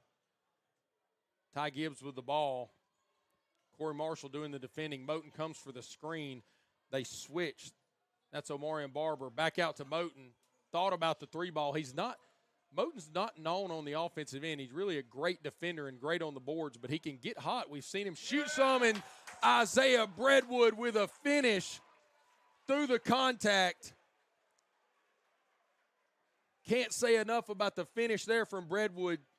Took the contact at full speed, flying through the air, finishes with the touch on the right hand. He's going to go to the line to shoot a free throw to finish off this three-point play. I don't even know how he got the shot off, and he's going to rim out on the free throw. 25-20. Breadwood ends up with the ball, tries to go coast to coast. Can he get the shot off up and under? He doesn't get it. Moten couldn't get the rebound, but Ty Gibbs gets the second rebound of the possession and lays it in. 27-20 Lions. Back and forth we go. The Lions had been a bit slow, and Hayden Moten's picked off a pass, and the student section approves. 27-20. We just spoke it into existence. Moten on the defensive end as Breadwood gets it poked away from him, and he's going to foul Ty Runyon there, and I think I've got to get a check there. I'm almost positive that is at least 2 or 3 on Breadwood. If it's 3 fouls on Breadwood, that's going to put him probably on the bench to end the half. As he does, that's Breadwood's third personal, so foul trouble for Breadwood as Coach Latch is going to check him out. Derek Curtis is going to come back in, and Breadwood was giving more of an offensive impact the last few games, but the 3 fouls is just too much of a worry for Coach Latch. He's going to have to check him out. I would say we won't see Isaiah Breadwood for the last 3:57 of this half. 27-22, Lions lead. Bulldogs of Tennessee Wesleyan going to go with some pressure. Good job by Curtis to break it. Gets it to Gibbs. Gibbs tries to drive. Kicks out to Drake. Back to Gibbs. To Curtis. Reset. 15 on the clock. Out to Ray Moore. To Moten. Tried to force it down low to Rigel Moore. Unable to get there. Barber first to it. Bulldogs trying to cut into this 5-point lead. 27-20 as we wind down. Deep 3 ball. Missed. And ball tipped out by Derek Curtis. And it finds Cal Drake. Good team rebound there. Curtis first to it. Rigel Moore over to Curtis. Curtis thought about the shot. Pump fakes. Back out to Ray Moore. Moore tries to drive. Can he get it up? He can't. And what a tip and finish. Hayden Moten doing it on the both ends tonight. Is we got maybe an inadvertent shot to the face after the play or an elbow on the rebound. Looks like it's number 34, Stratton Lavorne, and he's bleeding a bit, so we're going to have a trainer come check on him. He is wearing one of the protective face masks. Maybe something he was already trying to guard against, and hate to see somebody get hit there in the face.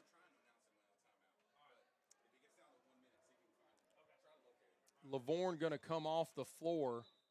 They're going to clean up the blood. He seems to be okay. They're treating him on the bench. We will try to give updates. Hopefully we see Stratton back in the ball game soon.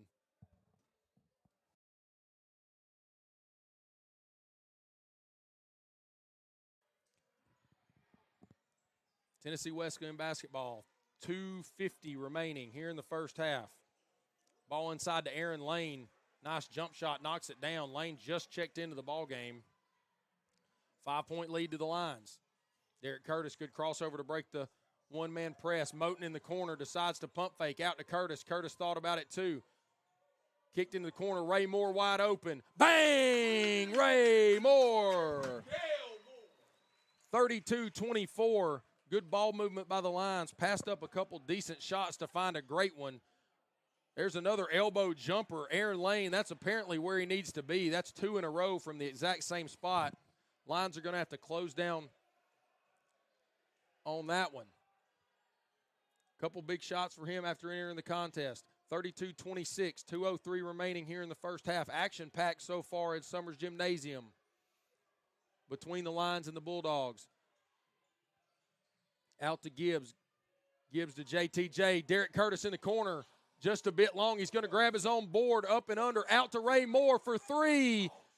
Just a bit long. That would have been a crazy. The top would have blown off this gym if he would have knocked that one down. Aaron Lane, good crossover. And he throws it, and Ray Moore had everything to do with picking that one off, just unable. Out to Lane again. Can he go 3 for 3? No, he likes the elbow better than he does the three-point line. 1:20 remaining in the first half. Can the Lions put a cherry on top of what's been a back-and-forth contest? 6-point lead. Ty Gibbs drives, and he's going to draw a foul. Looks like it's going to be on number 2. That's Barber, as he's whistled for the foul on Ty Gibbs, the freshman. Gibbs going to go to the line. He's been coming out of his shell a bit on the offensive end. Was our player of the game last time out at home. Gibbs is an 84% free throw shooter on the year. 26 of 31. Also shooting 43% from the three. Has a chance to be an absolute sharpshooter going forward for the Lions. He misses the first.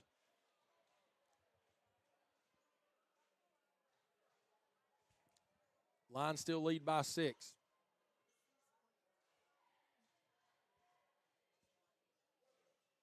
Gibbs misses both, uncharacteristic of Gibbs.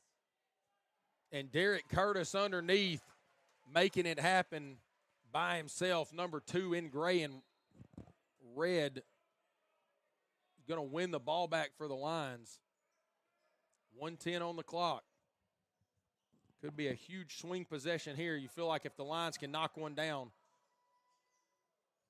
JTJ, mid-range jumper, not going to go. Ball's tipped out by Ray Moore, and the Lions are doing it again on the offensive glass. New shot clock for the Lions. Derek Curtis inside the paint, teardrop, little runner jumper there, smallest man on the court, no problem. Curtis keeps the intensity on the defensive end, and they're going to turn it over, looking inside for Quadrado.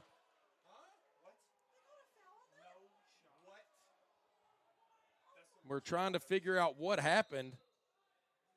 It looked like the Bulldogs just threw it out of bounds, so they're either saying it was a tipped pass or it was a foul, neither of which we saw up here in the booth. He tried to throw it off the back of Hayden Moten, and not – chance of ball don't lie ringing out of Summers Gymnasium as Derek Curtis gets us back underway, and we're going to see a timeout as he crossed half court. 34.7 seconds remaining here in the first half. 34-26, Lions lead.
Welcome back in for the final 34 seconds.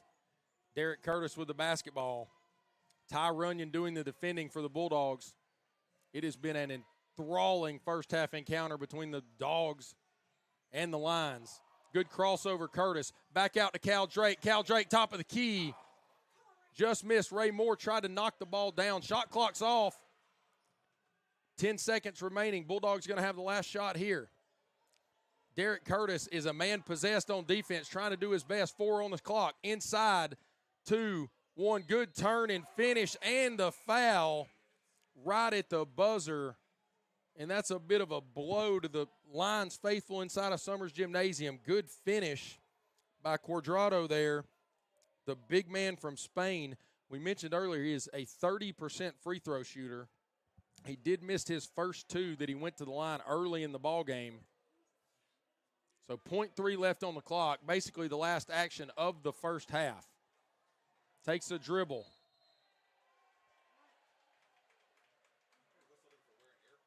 And some sort of lane violation on either the shooter or one of the Wesleyan Bulldogs.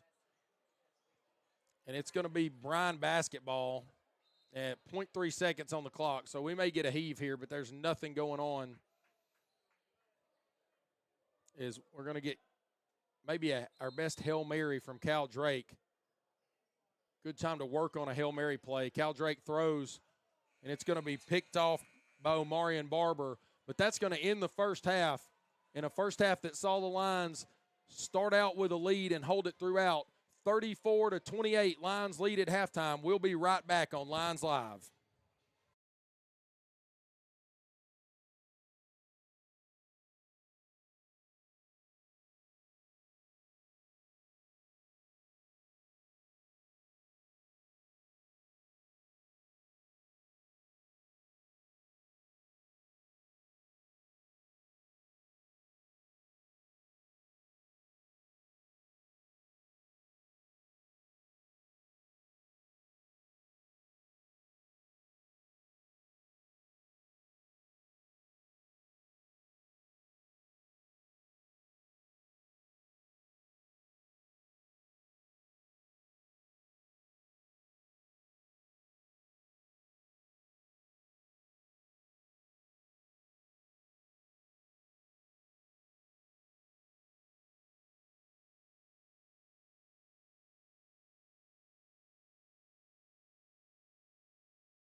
Welcome back into the broadcast. 34-28 as we get ready for the last 20 minutes of the ball game here on Lions Live.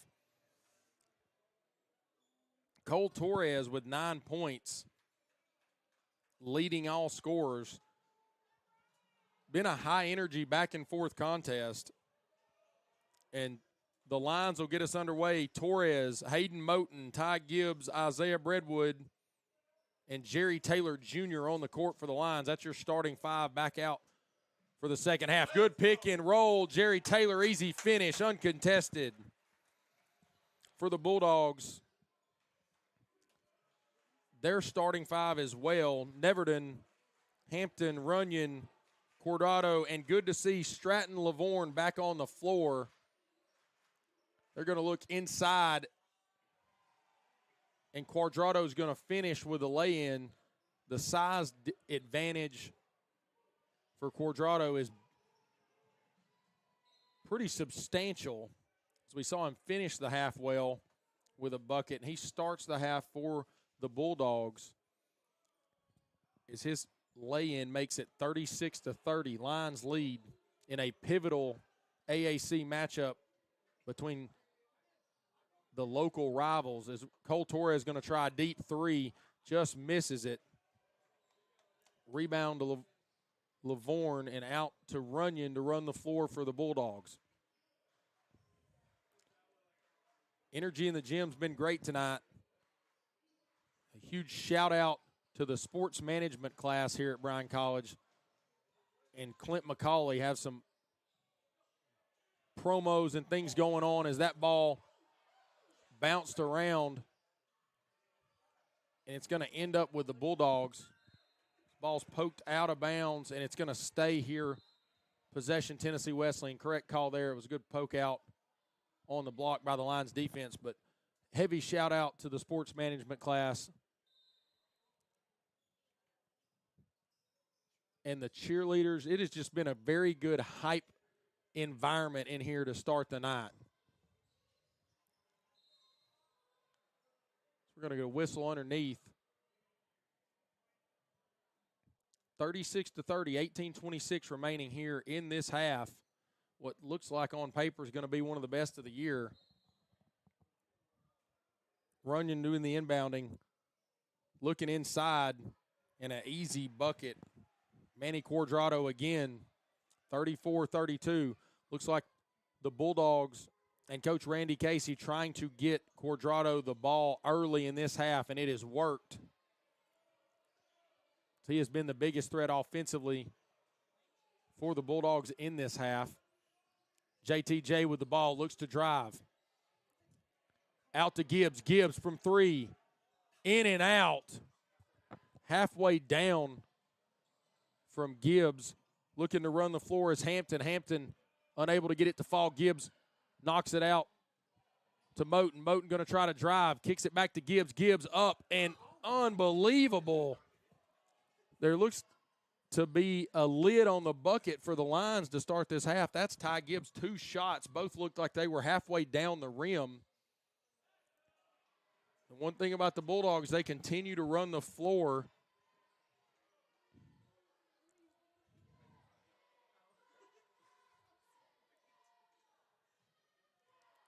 Lions slow it down a bit. Jerry Taylor Jr. going to try to finish up. Nice touch at the rim. JTJ, 38-32.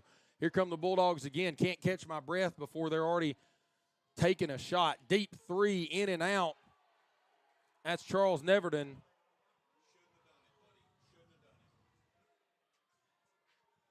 Back to Torres, 38-32. Breadwood back in the game since about the 5-minute mark of the first half. He's got 3 fouls, something to watch if you're at home. He cannot pick that 4th personal up early in this half. Back inside to JTJ. Good kick. Cross court. Another cross court pass. Ty Gibbs, can he knock it down? No. What ball movement. Everybody in the gym wanted that one to fall.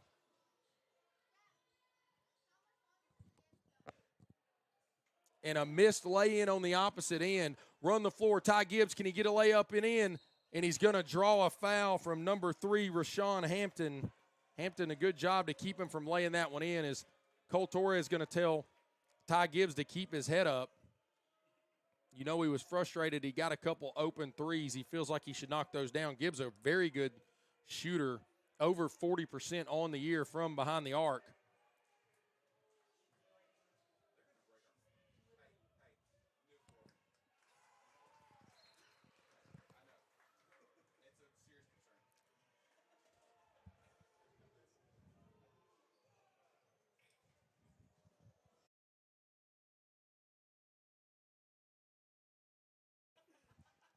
Gibbs going to knock down the second.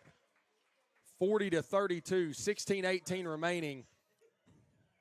So we're going to get a sub for the Lions. That's number 25, Nathan Landtroop, checking in for his first action of the contest.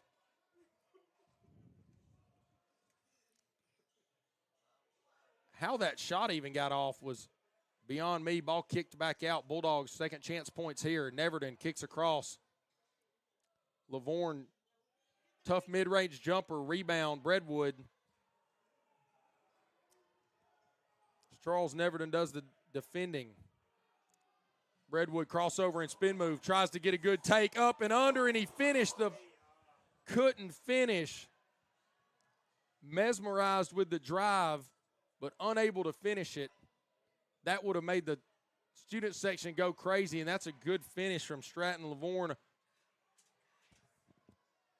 40-34, and it felt like a bit of a momentum play as Cole Torres is going to go the opposite way. Regale Moore thought about the three. He's going to get a Landtroop. Landtroop's a good sharpshooter. Deep three for Landtroop. Good rebound, Moten. Moten up and in. Hayden Moten with a flex after that one. Cole Torres approves as he shoves his teammate. Cole Torres is the hot man in that duo.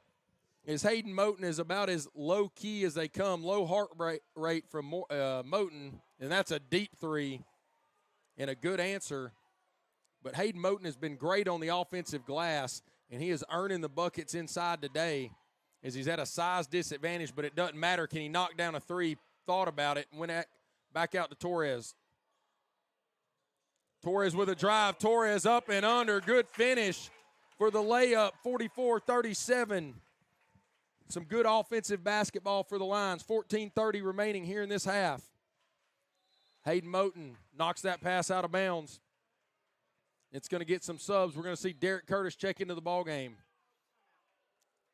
Actually, it's going to be a timeout before, so we're going to take a short break. 14:26 remaining here. Lions lead 44-37.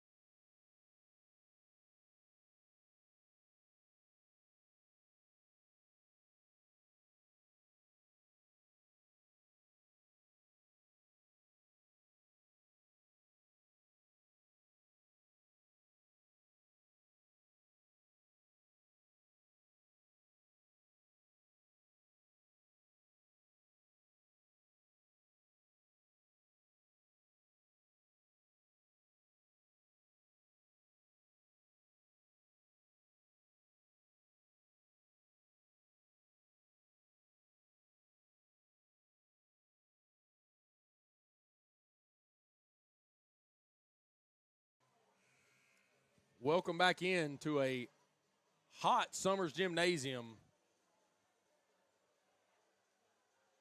Max capacity crowd for some Appalachian Athletic Conference basketball for the crosstown rivals, Tennessee Wesleyan Bulldogs, making the short trip from Athens all the way to Dayton for this Wednesday night matchup. 44-37. Turnover. Derek Curtis going the other way, out to Cole Torres. Cole Torres, the lefty, in and out. Good rebound, Runyon. Looking to run the floor of the Bulldogs. Going to take and drive. The foul's going to be called on Torres. That's going to send the Bulldogs to the line to shoot two. Looks like it's number 3, Rashawn Hampton, the freshman from Winchester, Kentucky, the leading scorer for the Bulldogs. 78% on the year is Hampton from the free throw line. 63% overall for the Bulldogs. So one of the better shooters on the team from the free throw line. And as I look through the stats here, he is the best shooter on the team from the free throw line. Shooting over 80% in conference play. He's going to try to knock down the back end of this when he does. 44-39, 5-point lead. Bulldogs going to elect to pressure the basketball as soon as Derek Curtis gets it. They peel back in. Derek Curtis going to try to drive up and under, out, across. Can they find the open Landtroop? Landtroop unable to knock it down. The Lions have done a better job tonight of finding the open man. They just have not been able to knock down the shots. But they're doing a good job, as that is a tough take. And he gets his own rebound, does Hampton, unable to stay on his feet. Ball's bouncing around. Somehow ends back up with Hampton, and he throws it off the foot of Regale Moore. What a hustle play from Rashawn Hampton. Took a attempted tough shot in the lane. Couldn't get it to fall. Fought through two line defenders to grab his own rebound. Ball bounced around. He ended up with it and spiked it off the shoe of Regale Moore to retain possession. 12 on the shot clock. Bulldogs basketball. Looking inside, back out to the top. That's number 15 for three. Knocks it down. Zaylin Callahan. And it's a 2-point contest. And all of a sudden, that little 5 to 7 point lead that the Lions had been nursing all game has now all of a sudden been cut to 2. Ball's thrown away. That is J.J. Ruckert going to try to lay it in with the left hand. He does. Tie ball game. Good job by Moten not to foul. 44 all. 13 minutes remaining here in Summers Gymnasium. Regale Moore looks to drive. Can he get to the basket? He can't. Ball bounced around. Derek Curtis in the corner. Knocks it down for three. That's going to be a timeout for Coach Jason Latch, and the Lions needed that one as they have been struggling a bit on the offensive end. Derek Curtis from a tough angle in the quarter buries the three ball on the assist from Ray Moore. 12:47 left in the ball game. 47-44 Lions lead. We'll be right back.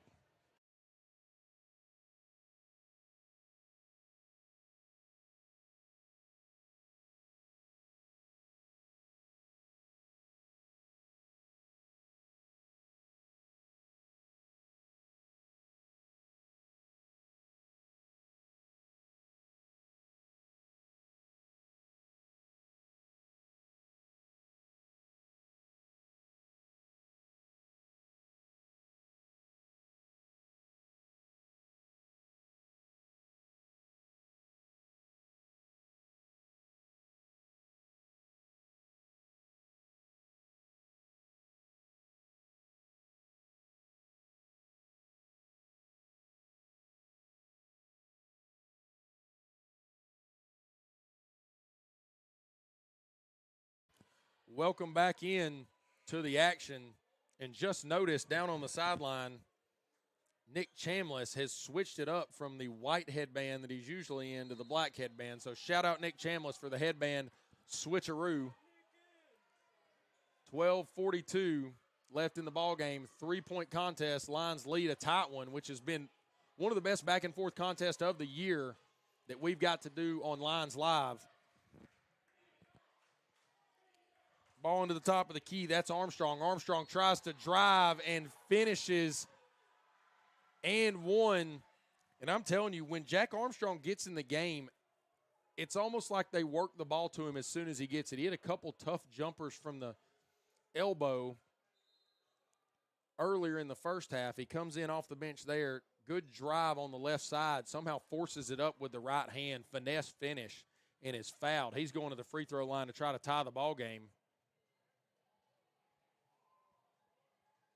Lane's a 50% free throw shooter on the year, has only shot 2 free throws, so getting a lot of action tonight. He knocks that one down. He's been averaging under 2 minutes a game. He's had a good cameo for Coach Randy Casey tonight. Probably going to find himself some more minutes after the way he's played here on the road in a tough environment. 12:18 left. Derek Curtis crosses up. Callahan tries to go again with a hesitation move. Can he finish with the left? What a finish. Derek Curtis hits the too small celebration, which is only ironic because Derek Curtis is the smallest man on the floor for either team. What a finish. There's another elbow jumper. Offensive rebound, and Cal Drake with a steal. We mentioned a lot earlier, Derek Curtis is in a lot of ways a spark plug for the Lions team and this gymnasium as he drives, ball swatted. And it's going to stay Lions basketball underneath. But Derek Curtis, in a lot of ways, is just a absolute ball of energy. And so anytime he does anything, it seems to excite the crowd. You've got a big student section here tonight. So we got some talking from the officiating crew going on with one of the Wesleyan players. I believe that was Callahan. Ball out to Ty Gibbs. Gibbs going to try to drive. Tough baseline floater up and in. Nice shot, Ty Gibbs. 4-point lead restored, 51-47.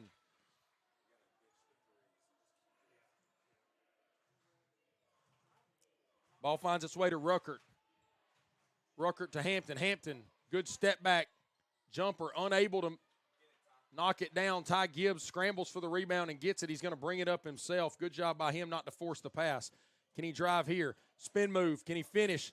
Hayden Moten, offensive rebound. Gets it again. He's got two. And up and in, Hayden Moten. No, the Moten family's watching at home. And their boy Hayden is having a great night tonight on the glass, fighting through two offensive boards for another lay-in. And rejected Cal Drake. Lions try to run the floor. Torres doing it. Can he kick it out? He wants it in the corner. It's Curtis. Just missed. That would have been a huge momentum play. Back and forth we go. One Wesleyan player down as he was tying a shoe. That was Barber. They're going to slow up play to get him back in the 5-on-5. So we're back even on this end of the court. Ruckert with the ball. Poked Drake. Drake's going to go up. Can he find Curtis? He does. Can Curtis finish it? And it was just a bit ahead of him.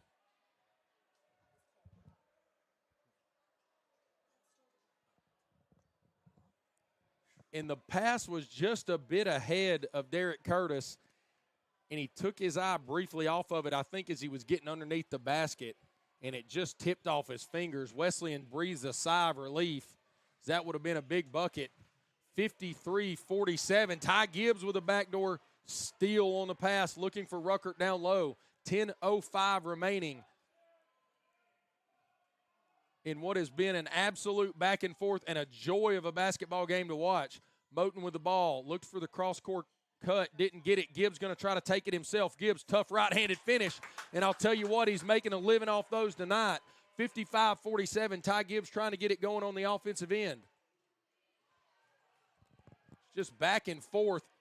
Thought about the three, did Aaron Lane. Going to go put it on the floor, got the size advantage over Curtis, and a good take by Lane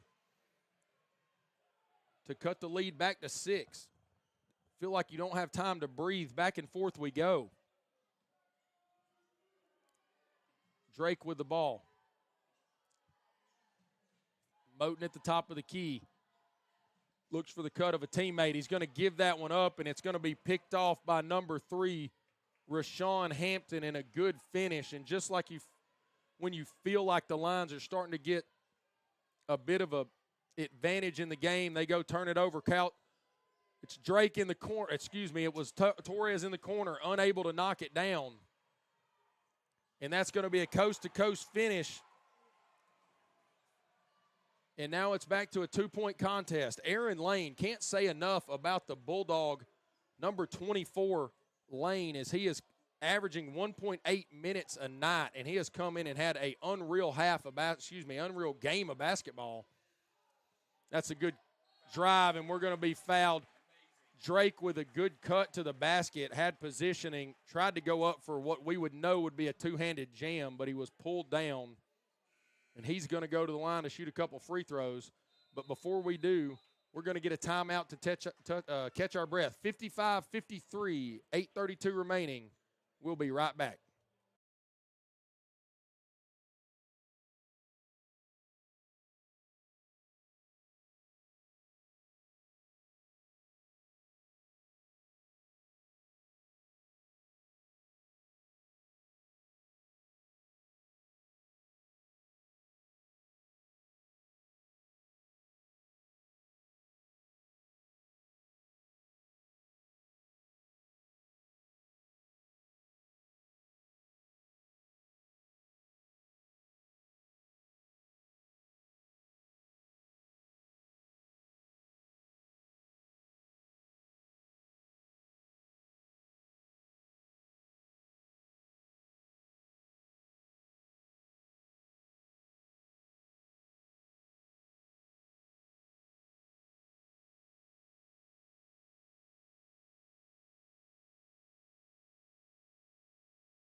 Welcome back in to see Cal Drake go to the free throw line. He's going to knock down the first one. That's going to restore a 3-point lead, 56-53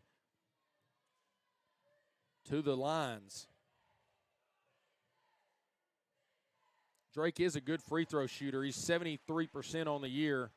That's going to put that average up again. Ball kicked to Lane. Can't leave him open with the way he's shooting the rock. And my goodness, he knocked down another one. 1-point lead again.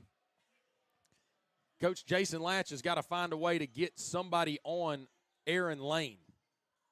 Corner to Cal Drake, to Gibbs. Gibbs going to drive. Back out to Drake. Drake looking for Breadwood. He'll slow it up. 15 on the clock. Out to Moten. Moten did a good job just to get a hold of the ball. 9 seconds on the shot clock. Wanted the cut. Going to drop it off to Breadwood. 6 on the clock. Going to have to make it happen. Breadwood, tough jumper. Thought he had a chance to make that one. Good rebound Lane. And the Bulldogs were trying to run the floor. And it went from Ruckert to Stratton Lavorne. Lavorne looking back for the 1-2 with Ruckert. Ruckert just didn't have his head up. And it throws the ball into his own bench. Turnover and Lions off the hook. 1-point lead still for the Lions. 57-56, 7:40 remaining. Lions got to be careful with some of these passes as they are telegraphing, and everybody in black is trying to jump a passing lane. Good spin move, Moten. Can he knock that one down? Kisses it off the glass and in. Hayden Moten pouring it in the paint. Back to a 3-point lead. Somebody in gray has got to cover number 24 in black. He's looking for the ball inside. It's back to him. Is he finishing it again? No, it's up and in.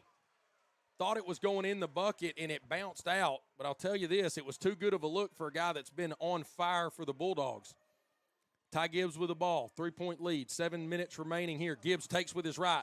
Can he finish again with the right hand? He can't. Moten, ball's bouncing around. Unable to grab it was Moten. Good rebound, Ruckert. 3-point deficit for the Bulldogs with a chance to tie. It's been all Lions. Not a lot of lead changes, but the lead's never been really more than about 7. Good drive. Lane rejected Drake. The Lions have got to use one of these big-time defensive plays and use it on the offensive end for momentum. Cal Drake with a couple huge blocks. Can they capitalize? Ray Moore, what a take, and that's what we needed. 61-56, 5-point lead. Lions getting it done on both ends. Cal Drake talking to his defenders. They need another good possession. Ball out to Lane, to Lavorne. Lavorne top of the key. 16 on the shot clock. Nothing really going in terms of ball movement. Back out top. Finds Runyon. Runyon jumper. Nice shot. Tough 2-point jumper, and he knocked it down. 61-58.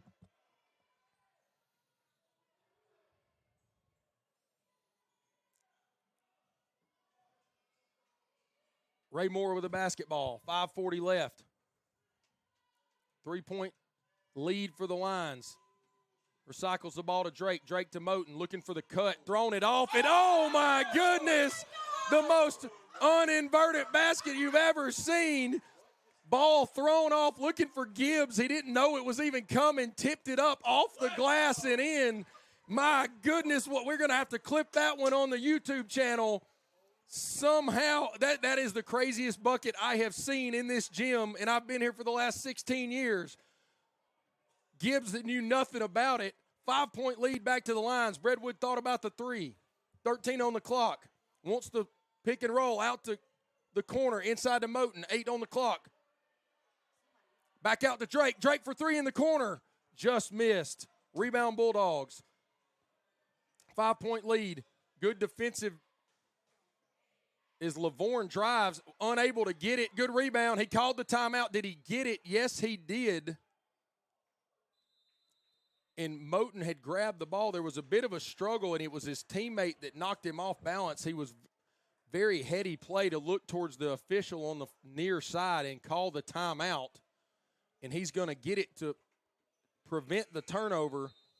63-58, 5-point lead for the Lions. 4:39 remaining, and we will be right back on Lions Live.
welcome back in for the last 4:39 of this basketball game.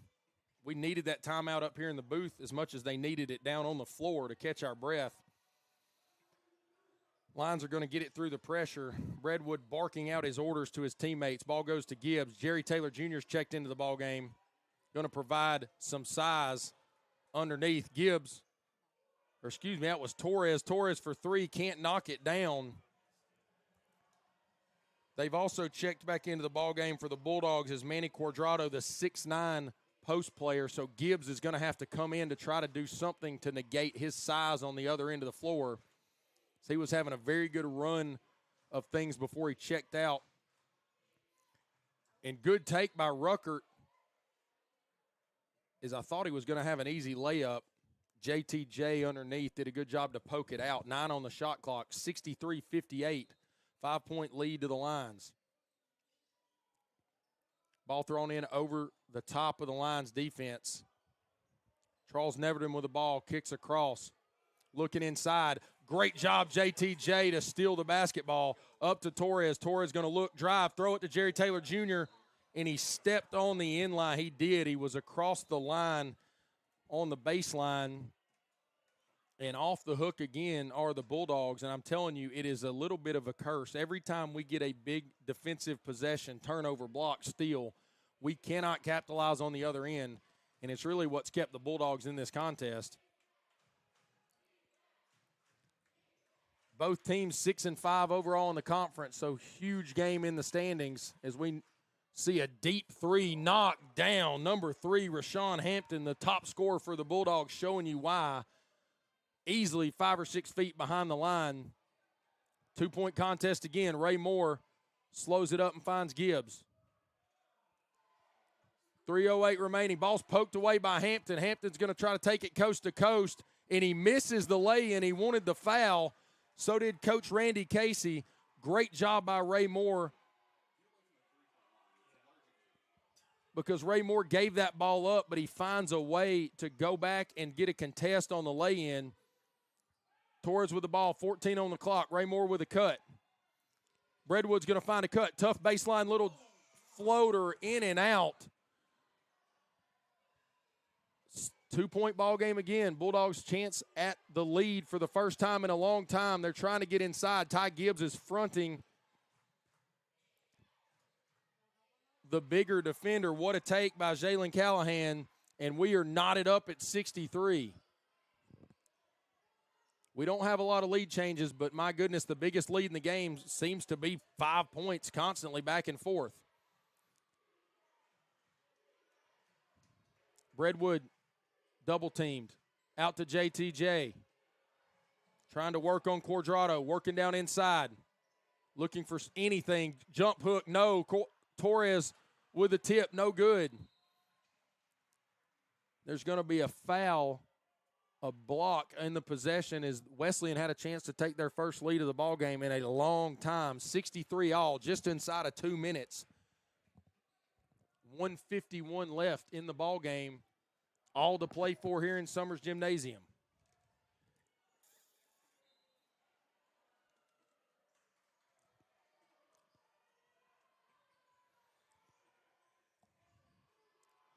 Bulldogs slow it down for only about the 3rd time tonight.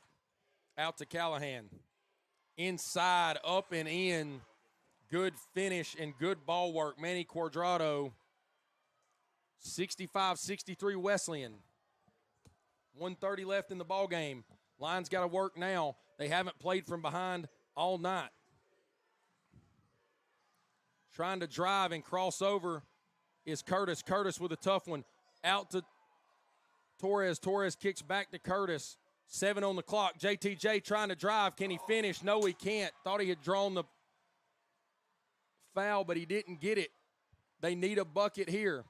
Or excuse me, they need a stop here. Wesleyan needs a bucket. 1 minute left. Bulldogs lead by 2. Jim is loud. Chance of defense ringing out in the building. 10 on the clock. Rashawn Hampton trying to drive. One-handed finish. No way. And they missed the lay-in, and that's going to be a goaltend. And a good call by the officials. Manny Cuadrado touched the ball while it was still in the cylinder. And that's going to let the Lions off the hook. Lions still trail by 2, 65-63, 42 seconds. And the Lions have got to get here, and Derek Curtis, I think, is going to come across. Coach Jason Latch is going to get a timeout when he gets across, and he does. 34.1 remaining. Lions trail 65-63, and in a game they have led for the better part of 35 minutes. They somehow, in the last minute, are down 2. We'll see what Coach Jason Latch and company can draw up in this timeout. Lions are going to need a bucket. We'll be right back. Lions trail by 2 on Lions Live.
Lions basketball, 34 seconds, 20 on the shot clock. Ball inbounded to JTJ.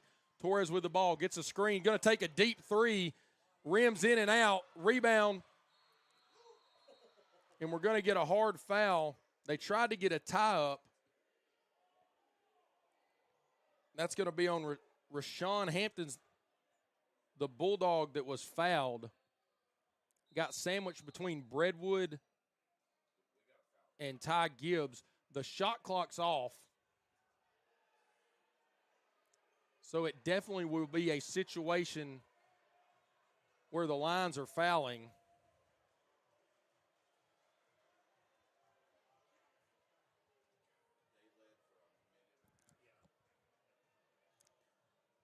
The problem here is the Lions are only on 5 team fouls, so they're going to have to get to the 7th team foul to send the Bulldogs into the 1-and-1. Or excuse me, no, that is actually, yeah, that's correct. Sorry, I get my rules mixed up for the guys' game versus the girls' game. So they're going to need to foul a couple times before they're going to send Wesleyan to the line.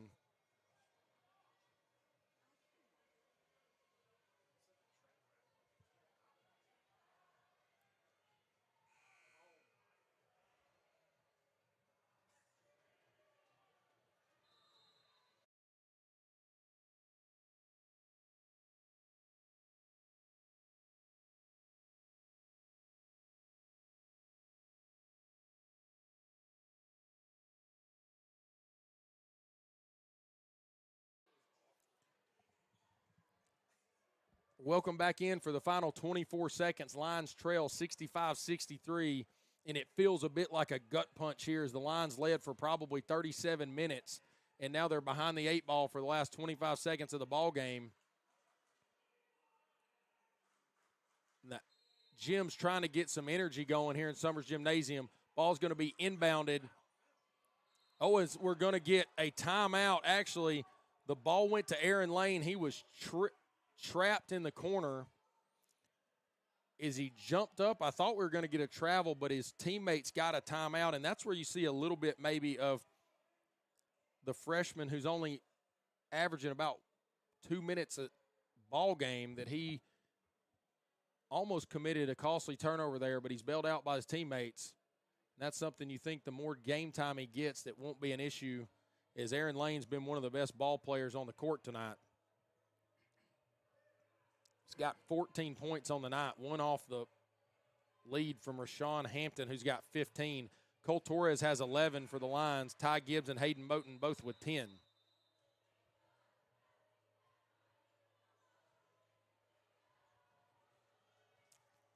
Lions need somebody to make a play. 21.3 left in this ball game.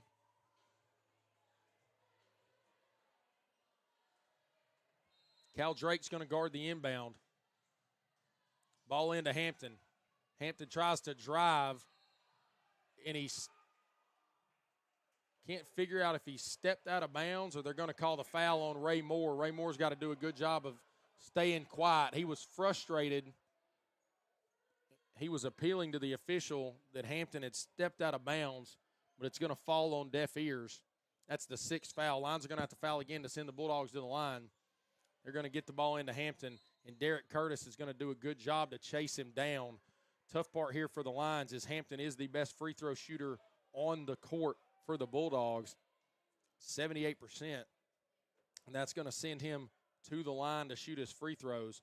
He is 3 for 3 on the night. And the crowd's going nuts as Nick Chambliss checks into the ballgame for Ray Moore. And we know that Nick's in as a potential three-point shooter, as the Lions are going to be trailing by 2. We'll see if they knock down the first end of this 1-and-1. Toughest free throw of the night, and he misses it. Ball's going to be tipped out. Ruckert grabs it, and it's an offensive board. And what a let-off for the Lions is the best free throw shooter for the Bulldogs. Hampton missed it, but it hit off the back of the rim and went long.